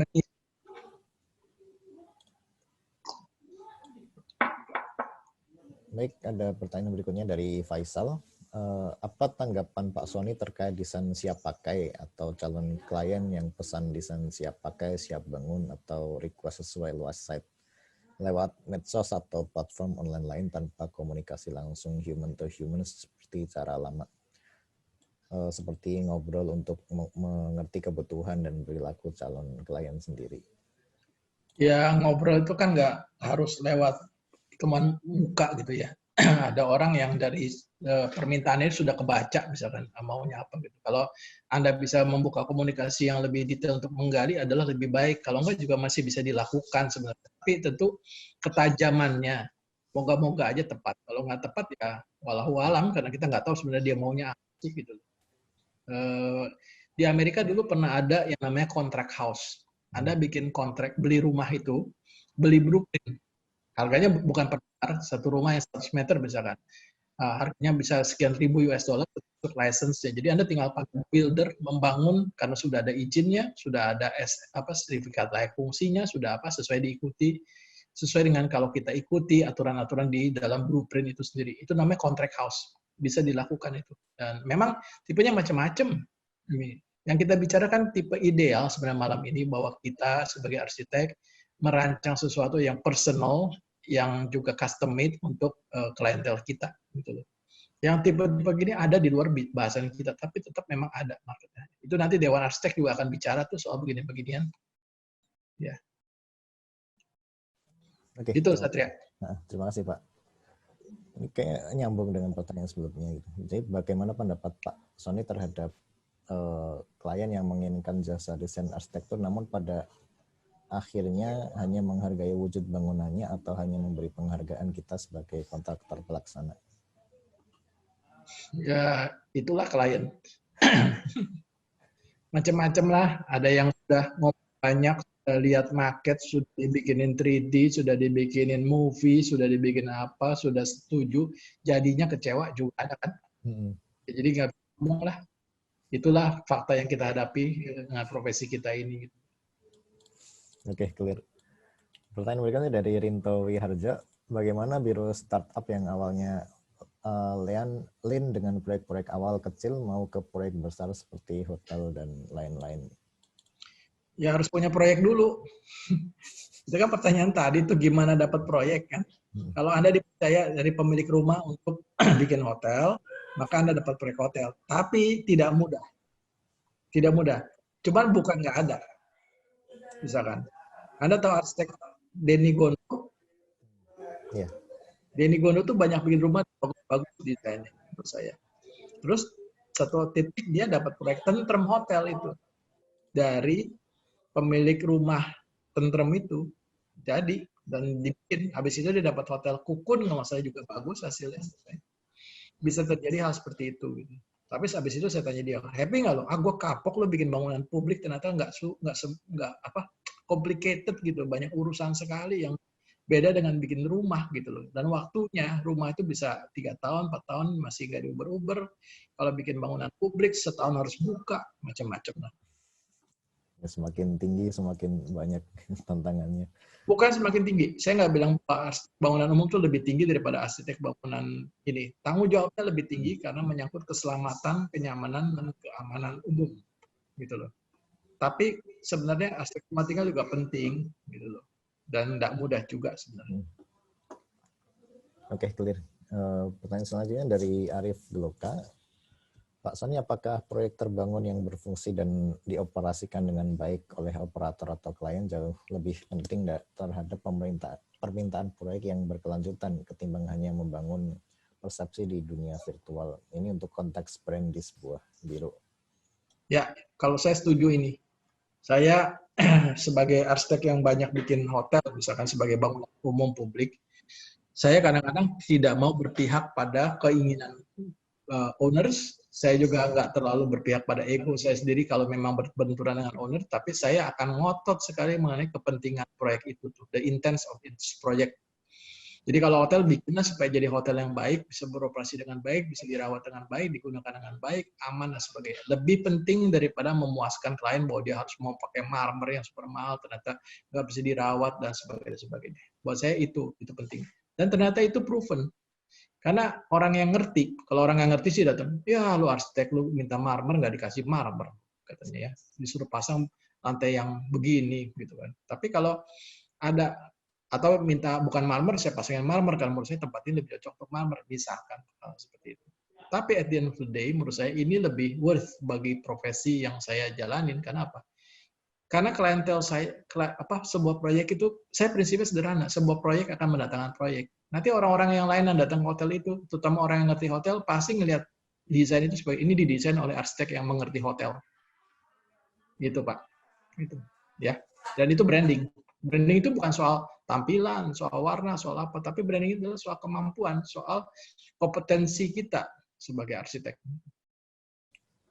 Oke, clear, Kak. Selanjutnya ada pertanyaan dari Atika. Menurut Pak Sony, bagaimana cara kita bersaing di dunia desain yang sekarang semakin banyak yang terjun juga gitu? Semakin itu di dunia digital ini, klien bisa mendapat banyak referensi dari internet sehingga seringkali merasa lebih tahu dan cenderung kita hanya menjadi tukang gambar mereka. Ya, ada klien yang sangat dominatif sehingga tidak bisa goyang, tapi ada klien yang kadang-kadang sok tahu gitu ya. Dan Anda harus lebih sok tahu dari dia. Kalau ketemu arsitek yang dominatif, kita harus lebih dominatif dari dia. Tapi tentu bukan untuk berbenturan sebenarnya. Kadang-kadang ada hal-hal yang klien juga bukan yang nggak ngerti loh. Klien juga punya keinginan karena dia kadang-kadang ngerti juga kebutuhan dia gitu. Jangan kita ngotot gitu. Coba dengarlah, menjadi pendengar yang baik, berkomunikasi yang baik, belajar berkomunikasi dengan kesetaraan gitu loh. Ya, itu penting sekali. Belajar berkomunikasi, karena desain itu sebenarnya adalah metode komunikasi. Mengkomunikasi ide kita dengan ke pemberi tugas, lewat gambar-gambar, lewat market, lewat apapun, itu simulasi-simulasi. Gitu. Oke, clear, Pak. Kemudian dari Zikri, pertama, bagaimana proses atau langkah dalam memberikan karakter kuat dalam sebuah desain? Apakah perlu memberikan kuesioner terlebih dahulu? Dan bagaimana bernegosiasi dengan owner mengenai karakter yang diinginkan owner dengan idealis kita untuk menghasilkan arsitektur yang baik. Kemudian yang kedua, menghadapi proyek yang terdapat dua arsitek di dalamnya, bagaimana menyikapinya? Gitu. Mengenai karakter yang kuat itu, saya sih melihatnya ya sudah sajikan dalam rancangan aja gitu loh. Kuesioner itu kan muncul sebenarnya kalau kita nggak bisa bicara. Kalau bisa bicara, lebih baik bicara tuh. Empat mata ke mata, eyes to eyes connection itu lebih bagus daripada nulis surat. Bapak mau apa? Ibu mau apa? Pemilih operator mau apa? Saya nggak merasa itu sebagai metode komunikasi yang tepat gitu ya. Jadi langsung aja bikin karya dan kalau memang nggak tahu owner itu arahnya kemana, kita tahu owner arahnya kemana tuh untuk dua hal. Pertama untuk diikuti, kedua kita tolak kita ikuti. Saya sering alami begitu. Saya kadang-kadang ini juga sesuai dengan ada apa di kepala saya. Maka saya coba berada dalam satu wave dengan dia. Tapi kalau saya melihat, ini jangan diikuti nih, saya nggak tepat nih ngerjakan yang ini, saya coba, Pak, saya coba ya Bu ya, saya lakukan saya kasih yang ekstrim sekalian. Supaya apa? Kita lihat nih, belok apa enggak. Kalau cuma dikasih, dia suka teh manis, kita kurangin gulanya, nggak kerasa. Sekalian dia minta teh manis, kita kasih bandrek. Coba lihat, enak juga bandrek katanya. Sama, desain juga begitu. Itu yang terjadi di sayembara. Saya sering kalah sayembara tuh karena saya mencoba menebak juri. Itu salah bener tuh. Karena sebagai juri pun, saya sering jadi juri ya. Saya kadang-kadang merasa yang saya lihat dari sebuah karya itu sangat intensional pada saat itu. Wes, ini kok unik nih. Padahal itu saya belum tentu suka, tapi unik. Dan saya berusaha untuk mendalami dengan jujur, dengan objektif. Akhirnya itu bisa saya menangkan. Walaupun saya jangan-jangan nggak suka tipe yang seperti itu. Terhadap klien pun gitu, coba aja gitu. Dan jangan ngotot, dia bilang, Pak kalau Bapak nggak mau ini, Bapak saya bunuh ya. Kan nggak gitu kan. Kalau Bapak nggak mau ini, saya boleh dikasih kesempatan lagi nggak Pak untuk berubahnya. Jadi napas harus panjang. Ya. Bagaimana menghadapi proyek terhadap dua arsitek di dalamnya, bagaimana menyikapinya. Ya itulah, kamu sama aja kalau punya pacar, satunya minta kamu suka bakso, dia suka gado-gado, gimana caranya? Sama aja kok, hidup soal begini-ginian juga kok. Jangan jadi masalah. Gitu loh. Ya. Kalau perlu gini, kalau nggak ada keputusan, ini yang aja profesor saya, Profesor Marvin Edelson. Dia bilang kalau ada satu situasi sangat sulit, tidak bisa diputuskan, ambil koin, lempar koin, sepakat aja, gitu loh. Angka atau gambar, udah ya, lu angka, gue gambar, putar selesai, udah harusnya udah komit, karena udah susah kok. Dia apa-apain pun di dunia ini tidak ada yang namanya win-win, bohong itu. Yang ada adalah konsensus, bukan kompromi. Konsensus. Kompromi itu ada yang terlukai. Kalau konsensus tidak ada yang terlukai. Konsensus dulu. Putus ya, selesai ya. Kayak misalkan kamu pacar kamu mau bakso, makan bakso gitu. Udah. Habis makan itu kamu nggak suka ya udah gitu loh. Jangan ngomel, lu sih suruh gue makan bakso. Jangan. Jangan sesali keputusan-keputusan. Satria juga nyesel nih. Aduh, dulu apa masuk arsitek katanya. Mati lo. Ya. Iya. Oke. Pertanyaan berikutnya dari Yowanda. Beliau tertarik dengan biro yang berkelanjutan gitu. Jadi saran-saran untuk biro yang baru mendapatkan proyek berkelanjutan itu seperti apa sih gitu? Mendapatkan proyek berkelanjutan, bukan mendapatkan proyek yang berkelanjutan, mendapatkan proyek, kemudian mendapatkan proyek lagi. Gitu. Jadi intinya sederhana, dapat proyek kerjakan sebaik mungkin yang kita bisa, yang kita ini macam-macam kan, bisa, mau dan macam-macam kan. Nanti hasilnya itu yang akan bicara sendiri. Ya, kalau hasilnya menurut kamu baik, dan baik itu artinya apa? Merepresentasikan sebuah karya yang bertanggung jawab dan merepresentasikan interest kamu, maka silakan dipublish. Jangan baru bikin dikit publish, ini sedikit publish. Saya sering kadang-kadang lihat arsitek apa juga dipublish gitu. Kucingnya lagi bokernya dipublish kali. Ampun. Ada matahari goyang-goyang dikit dipublish gitu. Terus gitu, ya gitulah, kamu tahu lah. Menarik. Oke, dari Atika itu ada bertanya tips untuk kita perhatikan agar dapat bersaing di era saat ini. Jangan mikir bersaing, bekerja sebaik mungkin, sudah itu aja. Jangan mikir bersaing, bukan persaingan kok. Ini dunia yang kita ini ikan dalam kolam yang sama gitu loh. Bukan ikan yang sering makan, kita bisa makan, dia juga bisa makan. Gitu. Mikirnya, wah saya harus berusaha sekuat mungkin, bekerja sebaik mungkin, itu aja. Mikirnya persaingan nggak ada habisnya. Iya betul Pak, clear sekali. Oke, kemudian dari Zenin, menurut pengalaman Pak Sony, apakah biro arsitek bisa diarahkan untuk scaling daripada growing? Wah, ini Jen ini guru saya nih. Apakah biro arsitek diarahkan untuk scaling, apakah growing? Itu keputusan yang sangat tergantung dari konsep awal biro ini mau jadi apa gitu. Kalau sudah tahu biro ini harus jadi apa, maka putusan itu baru bisa dibuat. Gitu loh. Ya. Karena ada orang bilang growing pun ada limitnya, scaling pun ada limitnya dua-duanya. Tapi kalau kita tahu bahwa saya nggak mau besar, saya mau tetap sesuai dengan ini dan itu. Beda dengan kalau kita bilang saya mau makin besar, mau jadi seperti Hermes punya 400 orang, 300 orang. Nothing wrong with that gitu lah. Asal kita bisa tahu bahwa biro ini akan mau dibawa kemana. Gitu. Hermes salah satu biro yang menurut saya besar, skalanya besar, volumenya besar, tapi karyanya bagus-bagus loh. Banyak biro yang begitu besar menjadi karyanya menjadi melempem menurut saya. Menjadi repetitif. Ya. Oke.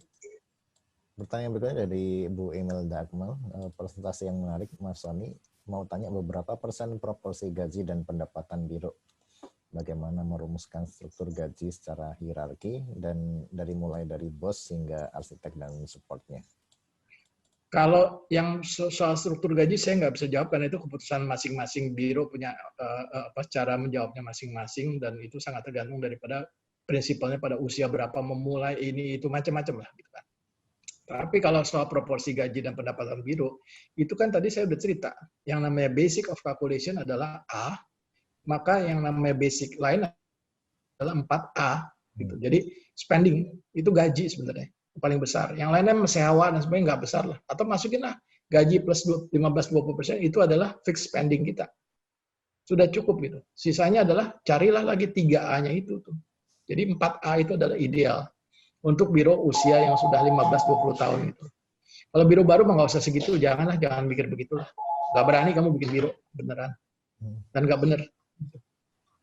Oke, clear. Ya. Kemudian dari Imelda pura-pura nanya nih, Imelda. Ditanya tuh Bu Imelda.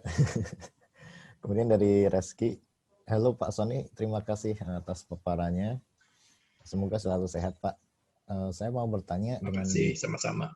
Begitu banyak referensi yang ada dan kesadaran bahwa tidak akan ada sesuatu yang baru, bagaimana tanggapan Bapak tentang sifat arsitek dalam berinovasi? Bagaimana Bapak tetap mendapatkan semangat mencapai kebaruan tersebut dan tentunya tidak bosan? Terima kasih Pak. Tidak ada yang baru di bawah matahari, tapi kita selalu menemukan keindahan-keindahan unik sebenarnya tiap hari gitu ya. Jadi saya kira salah satu kunci supaya nggak bosan adalah selalu mengamati apa yang terjadi di masyarakat. Kalau dalam ya amatilah lokasi di mana bangunan itu akan berada. Dengan demikian karya kita menjadi spesifik. Even rumah tinggal dalam kapling ada di Sunter Barat, kapling di Sunter Timur, dengan di Kemang, itu pasti punya natur yang berbeda-beda. Urban design itu adalah menjadi satu core yang penting untuk kita jadikan satu kesadaran gitu bahwa bangunan kita tuh bukan berada sendiri kecuali kita memang bikin sesuatu di alam yang kosong sama sekali, itu pun menurut saya nggak sendiri, masih ada gunung, masih ada batu, masih ada air, masih ada laut.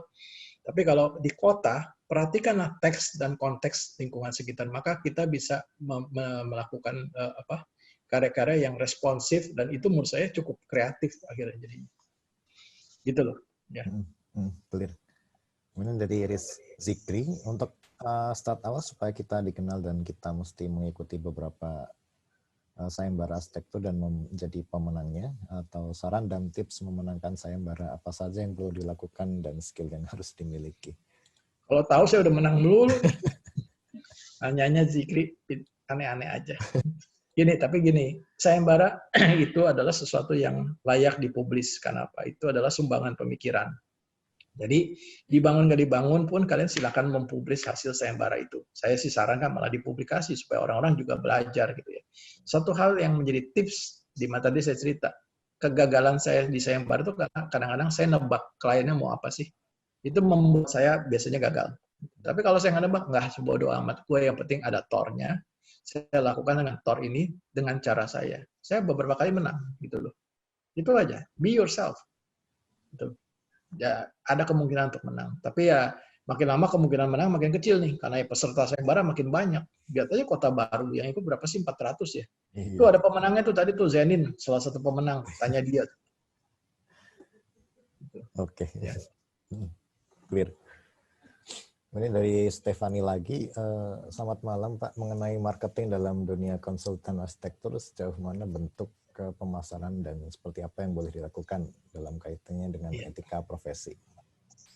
Gini loh, dalam buku merah ya, kode etik tata laku IAI itu ada pernyataan bahwa kita tidak boleh mempromosikan diri, gitu kan? Mempromosikan diri artinya gini, saya Sony Sutanto arsitek yang hebat, bikin ini, bikin itu dan sebagainya, itu nggak boleh. Tapi boleh mempromosikan karya. Ini karya saya, ini sayembara saya yang bikin, ini saya. Itu kan bukan promosi dalam pengertian. Seperti dokter, nggak boleh promosi karena apa-apa. Kalau saya bilang, saya dokter Sony, dokter yang hebat, yang di sebelah itu dokter yang goblok, artinya sebenarnya begitu. Ini masalah kesejawatan. Tapi kalau saya menunjukkan karya saya, ini karya yang saya bikin tahun sekian. Memang itu kenyataan kok pemaparan fakta, masa nggak boleh dimuat? Kalau nggak boleh dimuat, gimana masyarakat pelajar arsitektur, mahasiswa, belajar tentang karya-karya yang ada di market gitu. Tapi juga begini, memang ada isu baru di zaman medsos ini mengenai etika profesi.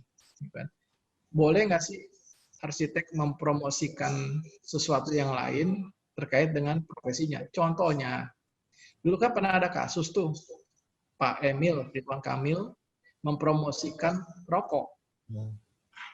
Pernah kan? Yang akhirnya jadi kasus di IAI Jawa Barat.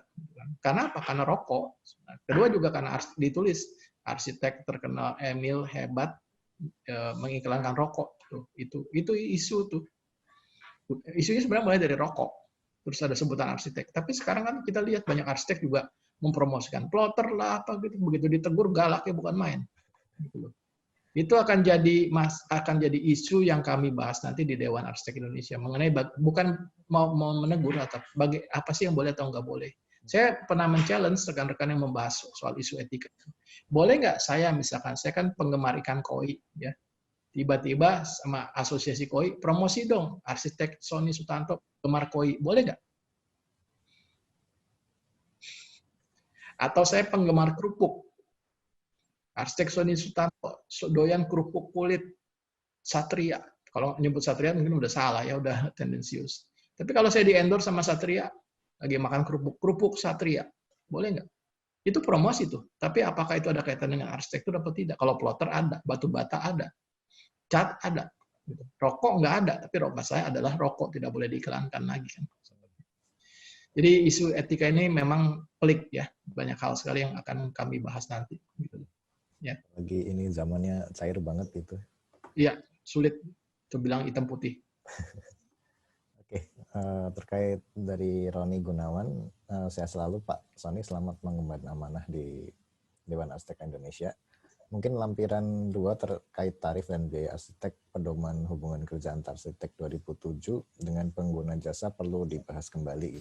Beliau sudah 13 tahun dan belum ada yang baru. Kedua, pada praktiknya apakah perlu ada regulasi rigid untuk penentuan tarif profesi arsitek? Terima kasih sebelumnya. Ya, oke. Undang-Undang Arsitek itu baru 2017 dan situ akan menentukan hak dan kewajiban arsitek terhadap pemberi tugas dan hak kewajiban pemberi tugas terhadap arsitek. Di situ akan ada aturan-aturan sesuai dengan undang-undang. Sebelumnya kita nggak punya undang-undang, jadi nggak punya dasar hukum sebenarnya. Ya, itu pun cuma kesepakatan bersama yang bisa dilanggar. Nanti mungkin pembahasan sementara akan ada batas minimum fee. Jadi nggak bisa banting-bantingan sampai level tertentu gitu loh. Minimum fee bagaimana menghitungnya? Nah, ini tidak mudah juga. Saya misalkan dengan praktek yang sudah hampir 30 tahun, segala macam kantornya sudah resmi, softwarenya semua saya pakai asli, maka fee saya misalkan A. Satria bilang, saya softwarenya bajakan semua nih. Gitu. Kenapa saya nggak boleh? Saya cukup dibayar sekian. Boleh nggak? Nah, itu gimana tuh caranya? Nah, itu mudah hitam putih. Kenapa? Software bajakan itu kan pencurian, pidana kan. Itu mudah. Tapi kalau bilang bahwa saya Satria, pengalaman saya baru 15 tahun, Pak Sony 30 tahun, maka saya separuh. Itu boleh nggak? Atau terbalik, Satria ikutin IAIV, misalnya nanti ya, atau yang ditentukan bersama. Terus saya bilang, lah saya kan udah lebih senior, pengalaman saya sudah bikin hotel sekian puluh biji, sekian ratus mungkin jangan. Kalau gitu fee saya 2 kali lipat. Bisa apa? AMP lakukan itu. Di Biro AMP, kalau kita sewa pay and partnership tanpa kehadiran AMP, itu fee-nya beda dengan kita minta AMP. Dia minta tambahan 1% atau 1,5%, saya lupa. Fee-nya misalnya 4%. Dia bilang kalau AMP ikut terlibat, datang, ikut komen dan sebagainya, ada fee tambahan 1,5% untuk pay. Dan orang bayar. Oh, itu bisa dilakukan dengan gitu. Dan Amerika bukan itu praktek yang sangat regulated. Kalau kita mungkin baru belajar meregulasi sendiri, gitu, ya.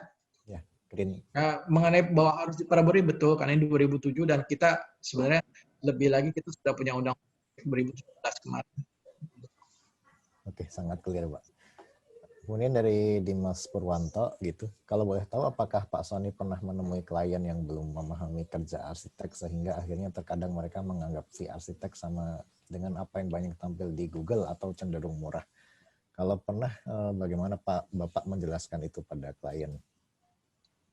Ya jelaskan aja bahwa paling gampang adalah pakailah aturan yang sudah ada. Saya sering menunjukkan aturan IAI kok, karena saya bilang ini saya anggota IAI, saya nggak bisa berkurang dari harga IAI gitu loh. Itu aja paling simpel gitu. Walaupun harga IAI itu murah loh. Gitu. Terus kadang-kadang saya bilang, tapi IAI ini saya nggak mau loh, saya mau IAI plus. Karena beda, saya pengennya IAI plus. Kenapa lo main IAI plus? Ya saya pengen aja. Lu juga pengen nawar enggak kan? Gue juga pengen naikin enggak dong. Aduh ngeyel kadang-kadang. Kalau ketemu kayak ngeyel kadang-kadang udah gini loh, rezeki nggak kemana-mana katanya. Udah hadapi dengan ngeyel aja. Ada kejadian seperti itu. Seru banget. Seru banget.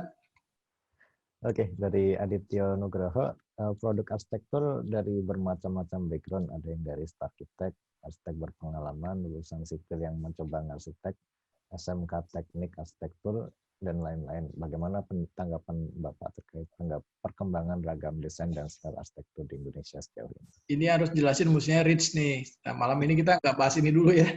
Kita bahas mengenai starting a firm gitu loh. Oke. Terus ada tanggapan dari Bu Emelda, itu jawab serius Mas. Gitu. Terus ada dari MTJ, menyatakan bahwa Om Sony Overton vs regenerasi dan moonlighting vs commitment. Any comments? Overton itu artinya ini ya, perubahan orang-orang pindah-pindah itu ya.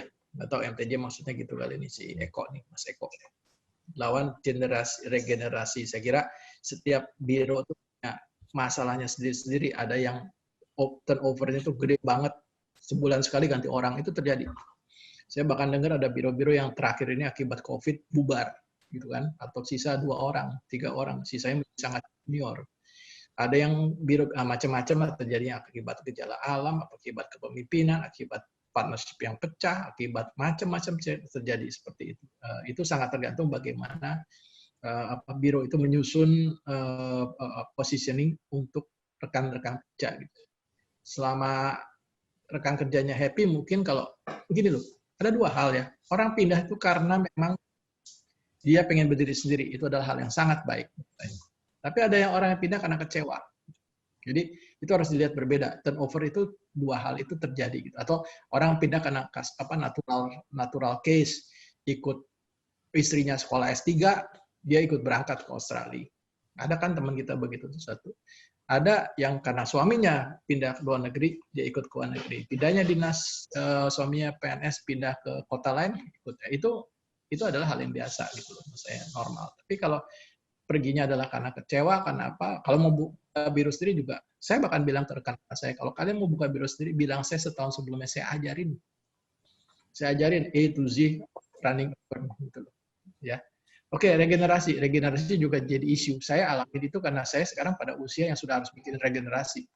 Bagaimana tipe regenerasi sebuah biro. Tapi saya kira hari ini kita jangan ngomongin dulu, karena ini ngomong soal start. Nanti Anda tanya pada panelis-panelis berikutnya yang di akhir-akhir nanti itu. Bagaimana tentang isu regenerasi. Saya kira supaya kita konsentrasi di urusan start ini. Gitu, ya. Oke. Dari Ibu Emelda lagi, kaitan soal promosi, apakah boleh arsitek menjadi pembicara dari acara yang diadakan oleh produsen, yang mana produsen tersebut menggunakan arsitek itu sebagai tools promosi produk mereka? Ini juga akan dibahas secara lebih detail nanti, karena soal ini adalah isu yang muncul belakangan-belakangan ini, endorsement gitu kan, isunya menjadi yang sebenarnya dikhawatirkan oleh asosiasi adalah bias terhadap produk gitu loh. Arsitek di-endorse oleh sebuah produk, akibatnya dia tidak mengizinkan produk lain untuk masuk. Itu terjadi. Atau jangan-jangan ada deal. Yang saya cerita tadi, 2 hari yang lalu saya ditelepon oleh seorang rekan saya adalah karena dia dipaksa untuk ngedeal. Kalau kamu mau commit certain amount of money ke kami, maka kamu masuk spek. Dia bilang, saya pikir-pikir ya. Habis itu sebenarnya dia dibuang dari spek itu. Dan dia udah nggak bisa masuk lagi. Dia cerita.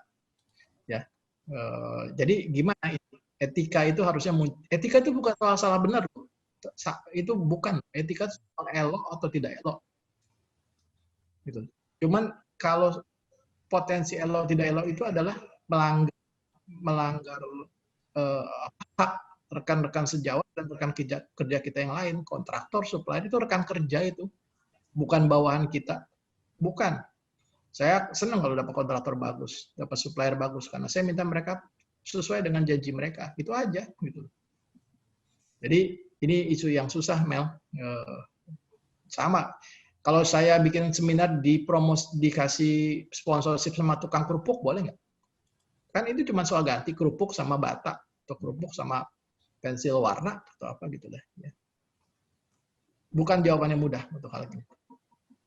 Oke Pak Sony.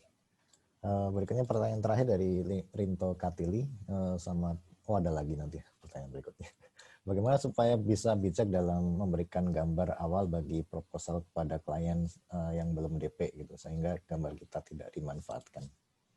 Gambar arsitektur harusnya tidak boleh dimanfaatkan kalau tidak ada payment, ya kan? Kalau belum ada DP, kalian diminta itu sebagai pitching, sebagai saya pengen tahu dong kamu arahnya kemana, ya kasihlah sebuah cerita kayak gambar kayak sketsa atau foto atau apa.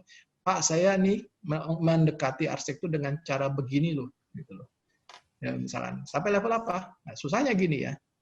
Pada saat pitching saya sering lihat ya, ini kayak mirip sayembara gitu. Yang diminta 2 lembar, pesertanya pengen menang bikin 100 lembar gitu. Jadi kita sendiri yang cuma bikin 2 lembar pasti kalah. Oke. Bagaimana supaya gambar kita tidak dimanfaatkan? Tenang. Tunggu PP-nya pemerintah keluar, nanti lagi diurus oleh DAI. Kalau ada pelanggaran seperti itu menjadi pelanggaran pidana bagi kedua belah pihak. Jadi kalau kalian dicuri oleh klien, kalian bisa menuntut secara pidana. Kalau klien dicuri oleh arsitek, maka klien itu bisa menuntut arsitek secara pidana. Ya, walaupun itu prosesnya masih panjang. Hubungan kerja itu kan sifatnya perdata. Menjadikannya pidana itu panjang banget, tapi arahnya begitu. Kalau sampai nggak dibayar, berarti kan uang prestasi uang itu terjadi penipuan sebenarnya, bisa pidana. Oke. Semakin melindungi dan bertanggung jawab. Baik, pertanyaan berikutnya dari Yuliana Susi. Selamat malam Pak, saya bertanya tentang fee yang sering dibicarakan adalah fee untuk menghargai desain gitu. Fee kerjasama dengan arsitek dan klien. Tetapi kemudian ada isu lain tentang fee ini, yaitu free graduated dan junior arsitek yang beberapa masih ada yang tidak wajar gitu. Apakah ada pembahasan ini nanti ke depannya? Karena menurut beliau salah satu penentu biru berkembang atau tidak berkembang adalah juga faktor tim. Yang jika tidak tim merasa nyaman bekerja akan ada kecenderungan seperti kalian keluar atau masuk sehingga justru biru semakin tidak stabil. Terima kasih. Oke. Ini ada hubungannya dengan stratum ya, strata dalam IAI misalnya. SKA kan kalian tahu sertifikat keahlian arsitektur kita itu kan ada yang SKA utama, SKA madya, SKA pratama. Yang paling tinggi pasti utama, sehingga yang utama itu boleh pakai IAI AA, ya kan? Karena diakui Asia. Tapi yang madya belum boleh pakai AA karena belum diakui Asia. Kalau nggak salah gitu, saya lupa banyak. Nah, sekarang, apakah fee itu tergantung daripada stratum itu atau bukan? Yang utama fee-nya lebih mahal daripada yang tidak utama. Ya, itu bisa terjadi. Kenapa? Karena itu menandakan pengalaman. Cuma memang kami baru aja bahas beberapa malam yang lalu di DAI adalah jangan-jangan kami jangan ada kepentingan untuk, ini belum putus ya, kepentingan untuk jangannya menghapus stratum, tapi menggantinya dengan cara yang lain gitu loh. Yaitu adalah performance index misalkan. Jadi kalau yang junior bisa menghasilkan gambar dengan kualitas seperti A, bisa haknya sama dengan ini, gitu loh. Kalau yang senior tidak bisa menghasilkan gambar yang kualitasnya seperti A, tidak memenuhi strata itu, ya fee-nya bisa lebih turun gitu loh. Jangan bilang yang senior itu yang lebih lama tuh gambarnya lebih bener loh. Saya pernah lihat gambar-gambar senior arsitek yang buset kontraktornya kagak bisa baca. Saya aja dikasih lihat sama kontraktornya, buset nih gambar apa nih, gitu loh. Jangan heran. Dan proyeknya banyak banget. Jadi ini juga karena kita udahlah lewat itu masa lalu lah. Ini sekarang zaman sesudah undang-undang arsitek bukan diregulasi, mau ditajamkan supaya praktek kita ini menjadi lebih baik dari sisi segala hal, peranataannya, pendidikannya, macam-macam. Ya. Oke, clear. Kemudian dari Putu Febri, selamat malam Pak, sebagai fresh graduate yang ingin melakukan proyek legally dan profesionally yang belum mempunyai izin dan sebagainya macam, bagaimana sebaiknya menyikapi proyek bekerja sama dengan arsitek berlisensi misalnya. Ini terkait dengan pertanyaan berikutnya dari HB 59 tentang mahasiswa yang tahun-tahun akhir yang mencoba menerima proyek. Kalau dituntut untuk berlisensi apa boleh buat, tapi kadang-kadang ada proyek-proyek yang tidak harus berlisensi juga kan gitu. Kemarin ada urusan kenapa strata itu ya, strata utama, madya dan pratama itu kita anggap agak sensitif isunya, karena gini loh, yang namanya undang arsitek tradisional, arsitek tradisi itu kan nggak kalau pakai patokan IAI jangan-jangan nggak bisa masuk utama gitu.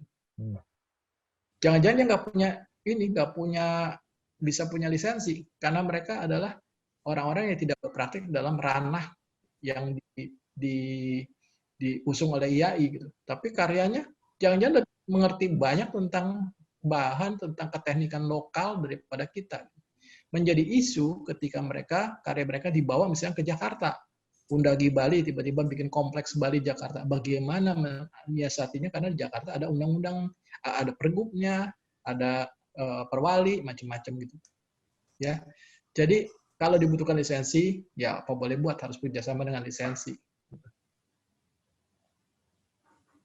Okay. Jangan lupa menuntut nama Anda ditulis.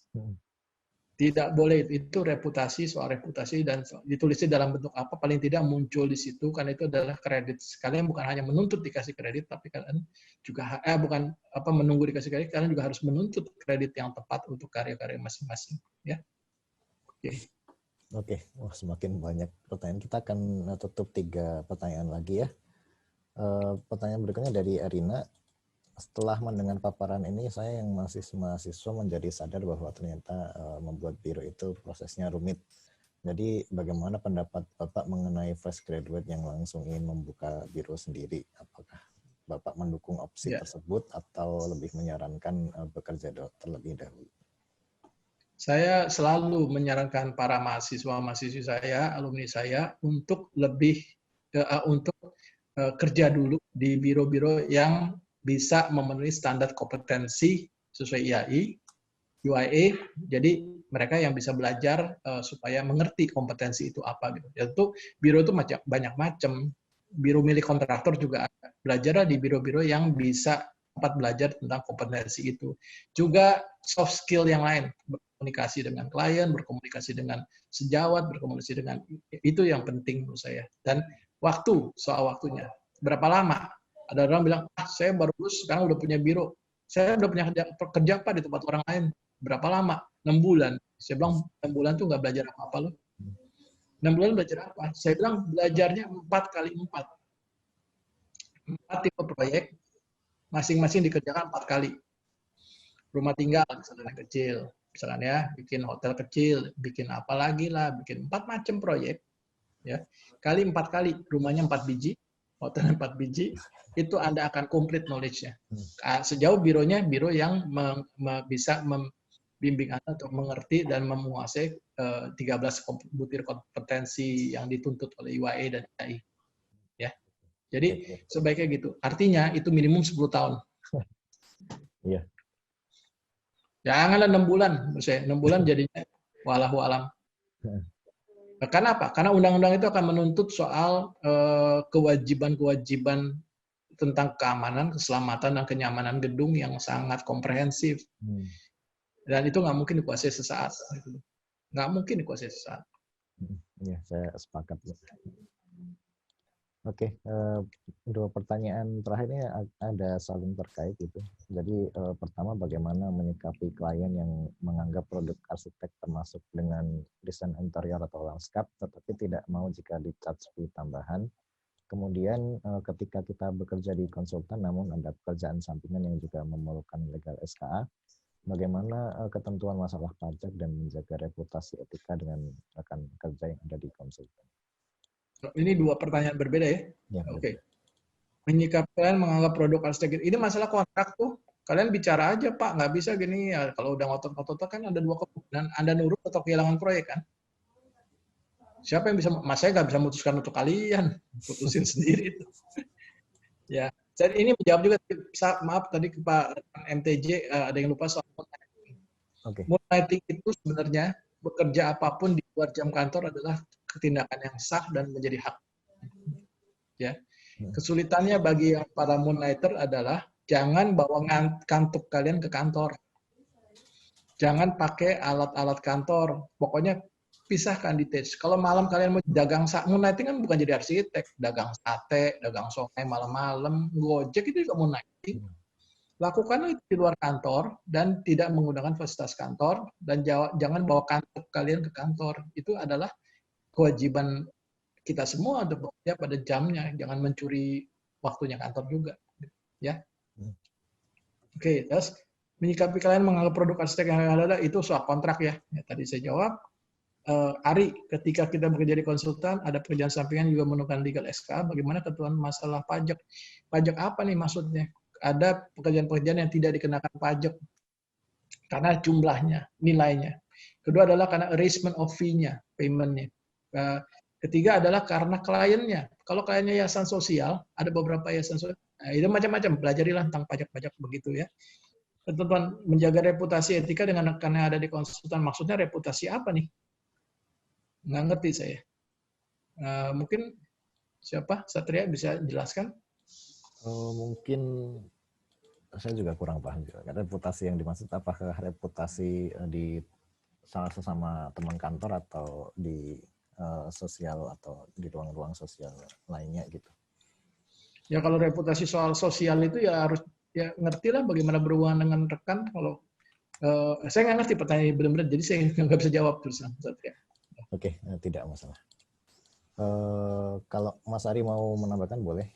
Sebelumnya saya ada satu pertanyaan gitu. Jadi kegagalan gitu dalam arsitek memulai bironya gitu, bagaimana cara mengatasinya?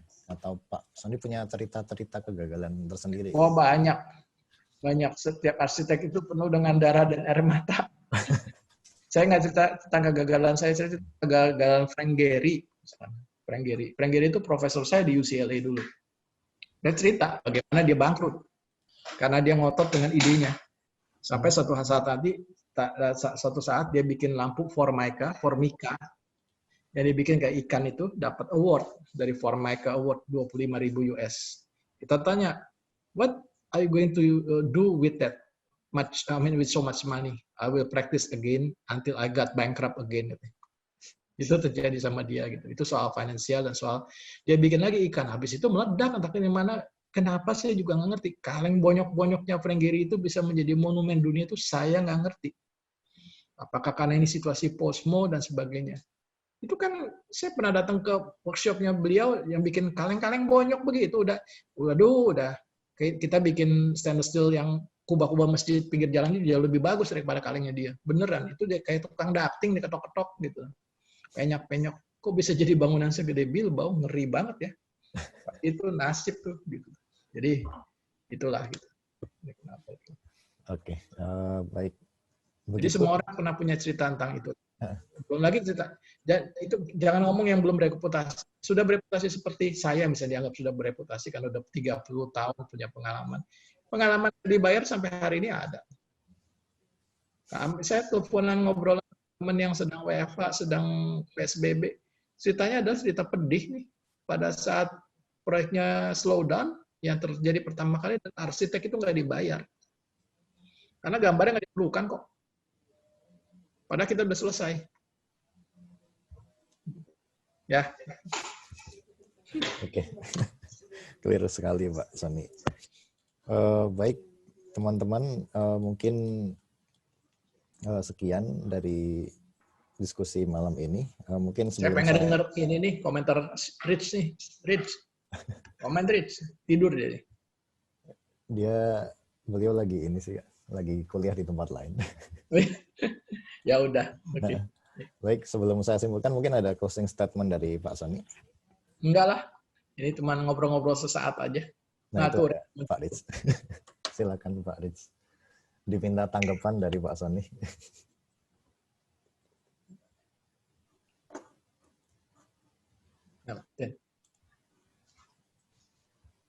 Masih ke mute.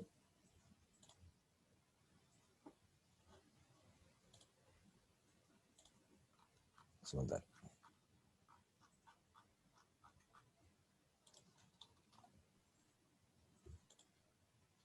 Sudah, Pak. Dicoba lagi. Nah, Oke, Mas Sony, thank you banget materinya. Yang seru semua sesi diskusinya ya. Dan tentunya banyak banget ya PR-PR buat kita bareng-bareng gitu bisa pikirin. Mungkin FGD-nya diperluas kali, Mas Sony, supaya terutama fee sama kaitan ke etika ya. Jadi bisa dapet kesepakatan yang bisa establish gitu. Ya panjang nih, Dewan Arsitek juga bicaranya banyak sekali urusan itu sih. Selain urusan macam-macam ya, ke belakang dan ke depan, pendidikan, macam-macam lah. Tapi etika dan soal fee, soal hak dan kewajiban, terutama bukan soal itu aja. Itu sedang kami masukkan agenda yang cukup panjang itu, Pak. Oke. Siap bantu Pak Sony, kita semua yang di bawah-bawah ini ya.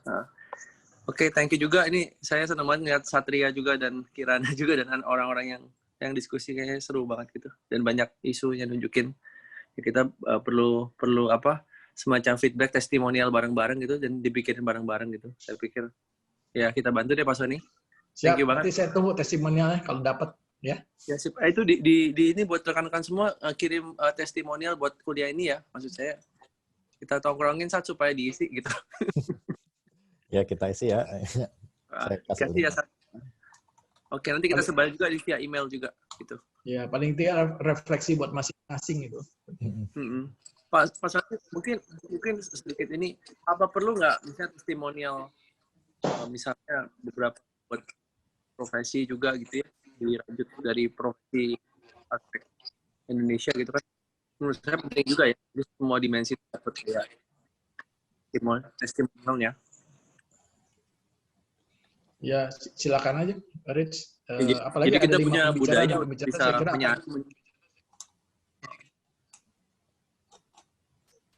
punya mendapatkan feedback gitu ya, saya pikir gitu.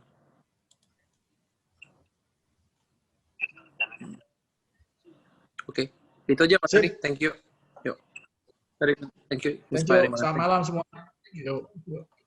Oke, terima kasih semuanya. Terima kasih Pak Sony sudah menghadirkan materi yang luar biasa.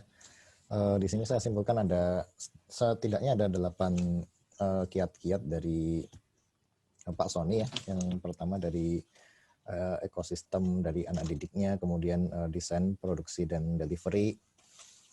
Lantas ada juga yang terkait dengan posisi-posisi masing-masing seperti 3 mafia marketing tadi dan manajemen keuangan yang penting, dari ideal income sampai emergency savings.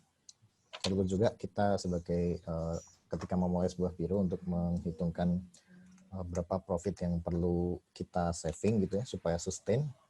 Kemudian standar fee, negosiasi kontrak untuk memberi positioning yang jelas, struktur organisasi untuk berkelanjutan juga itu penting.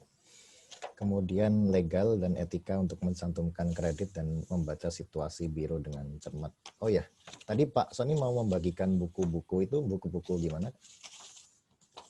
Daftar buku. Judulnya kali Pak, salah satu judul yang bagus nih ini nih. Arsitek esensial. Oke, bisa teman-teman catat ya kalau mau cari. Dari American Institute of Architects, judulnya Architects Essential of Starting a Design Firm. Penulisnya adalah Peter Piven dan Bradford Perkins. Oke. Ya. Oke, clear Mas.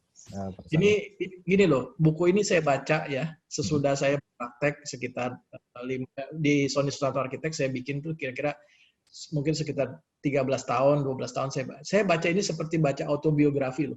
Menurut saya ini persis yang saya alamin. Jadi bacalah. Oke. Luar Jadi, biasa tuh. Teman-teman udah punya satu referensi buat belajar ya. Nanti kita belajar bersama-sama. Oke, mungkin itu saja yang bisa saya sampaikan. Terima kasih atas waktunya Pak Sony. Mohon maaf bila ada kekurangan dalam penyampaian. Waktu saya kembalikan ke Kirana ya. Silakan Kirana.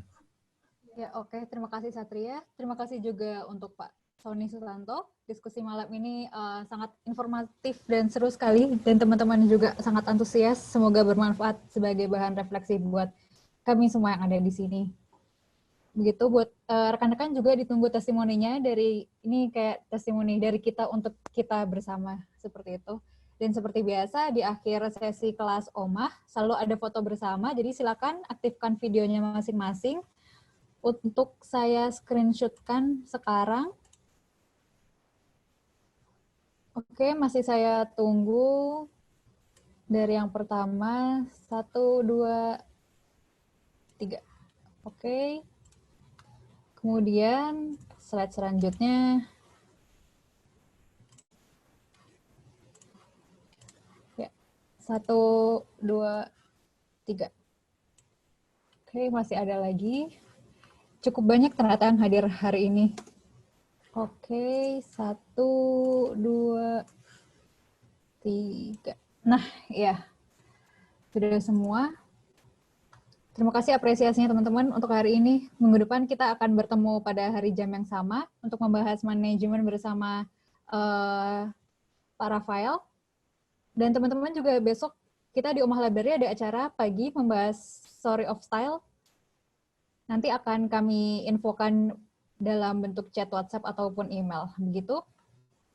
Terima kasih Pak Soni Sutanto, semoga sehat selalu. Terima kasih semuanya. Salam.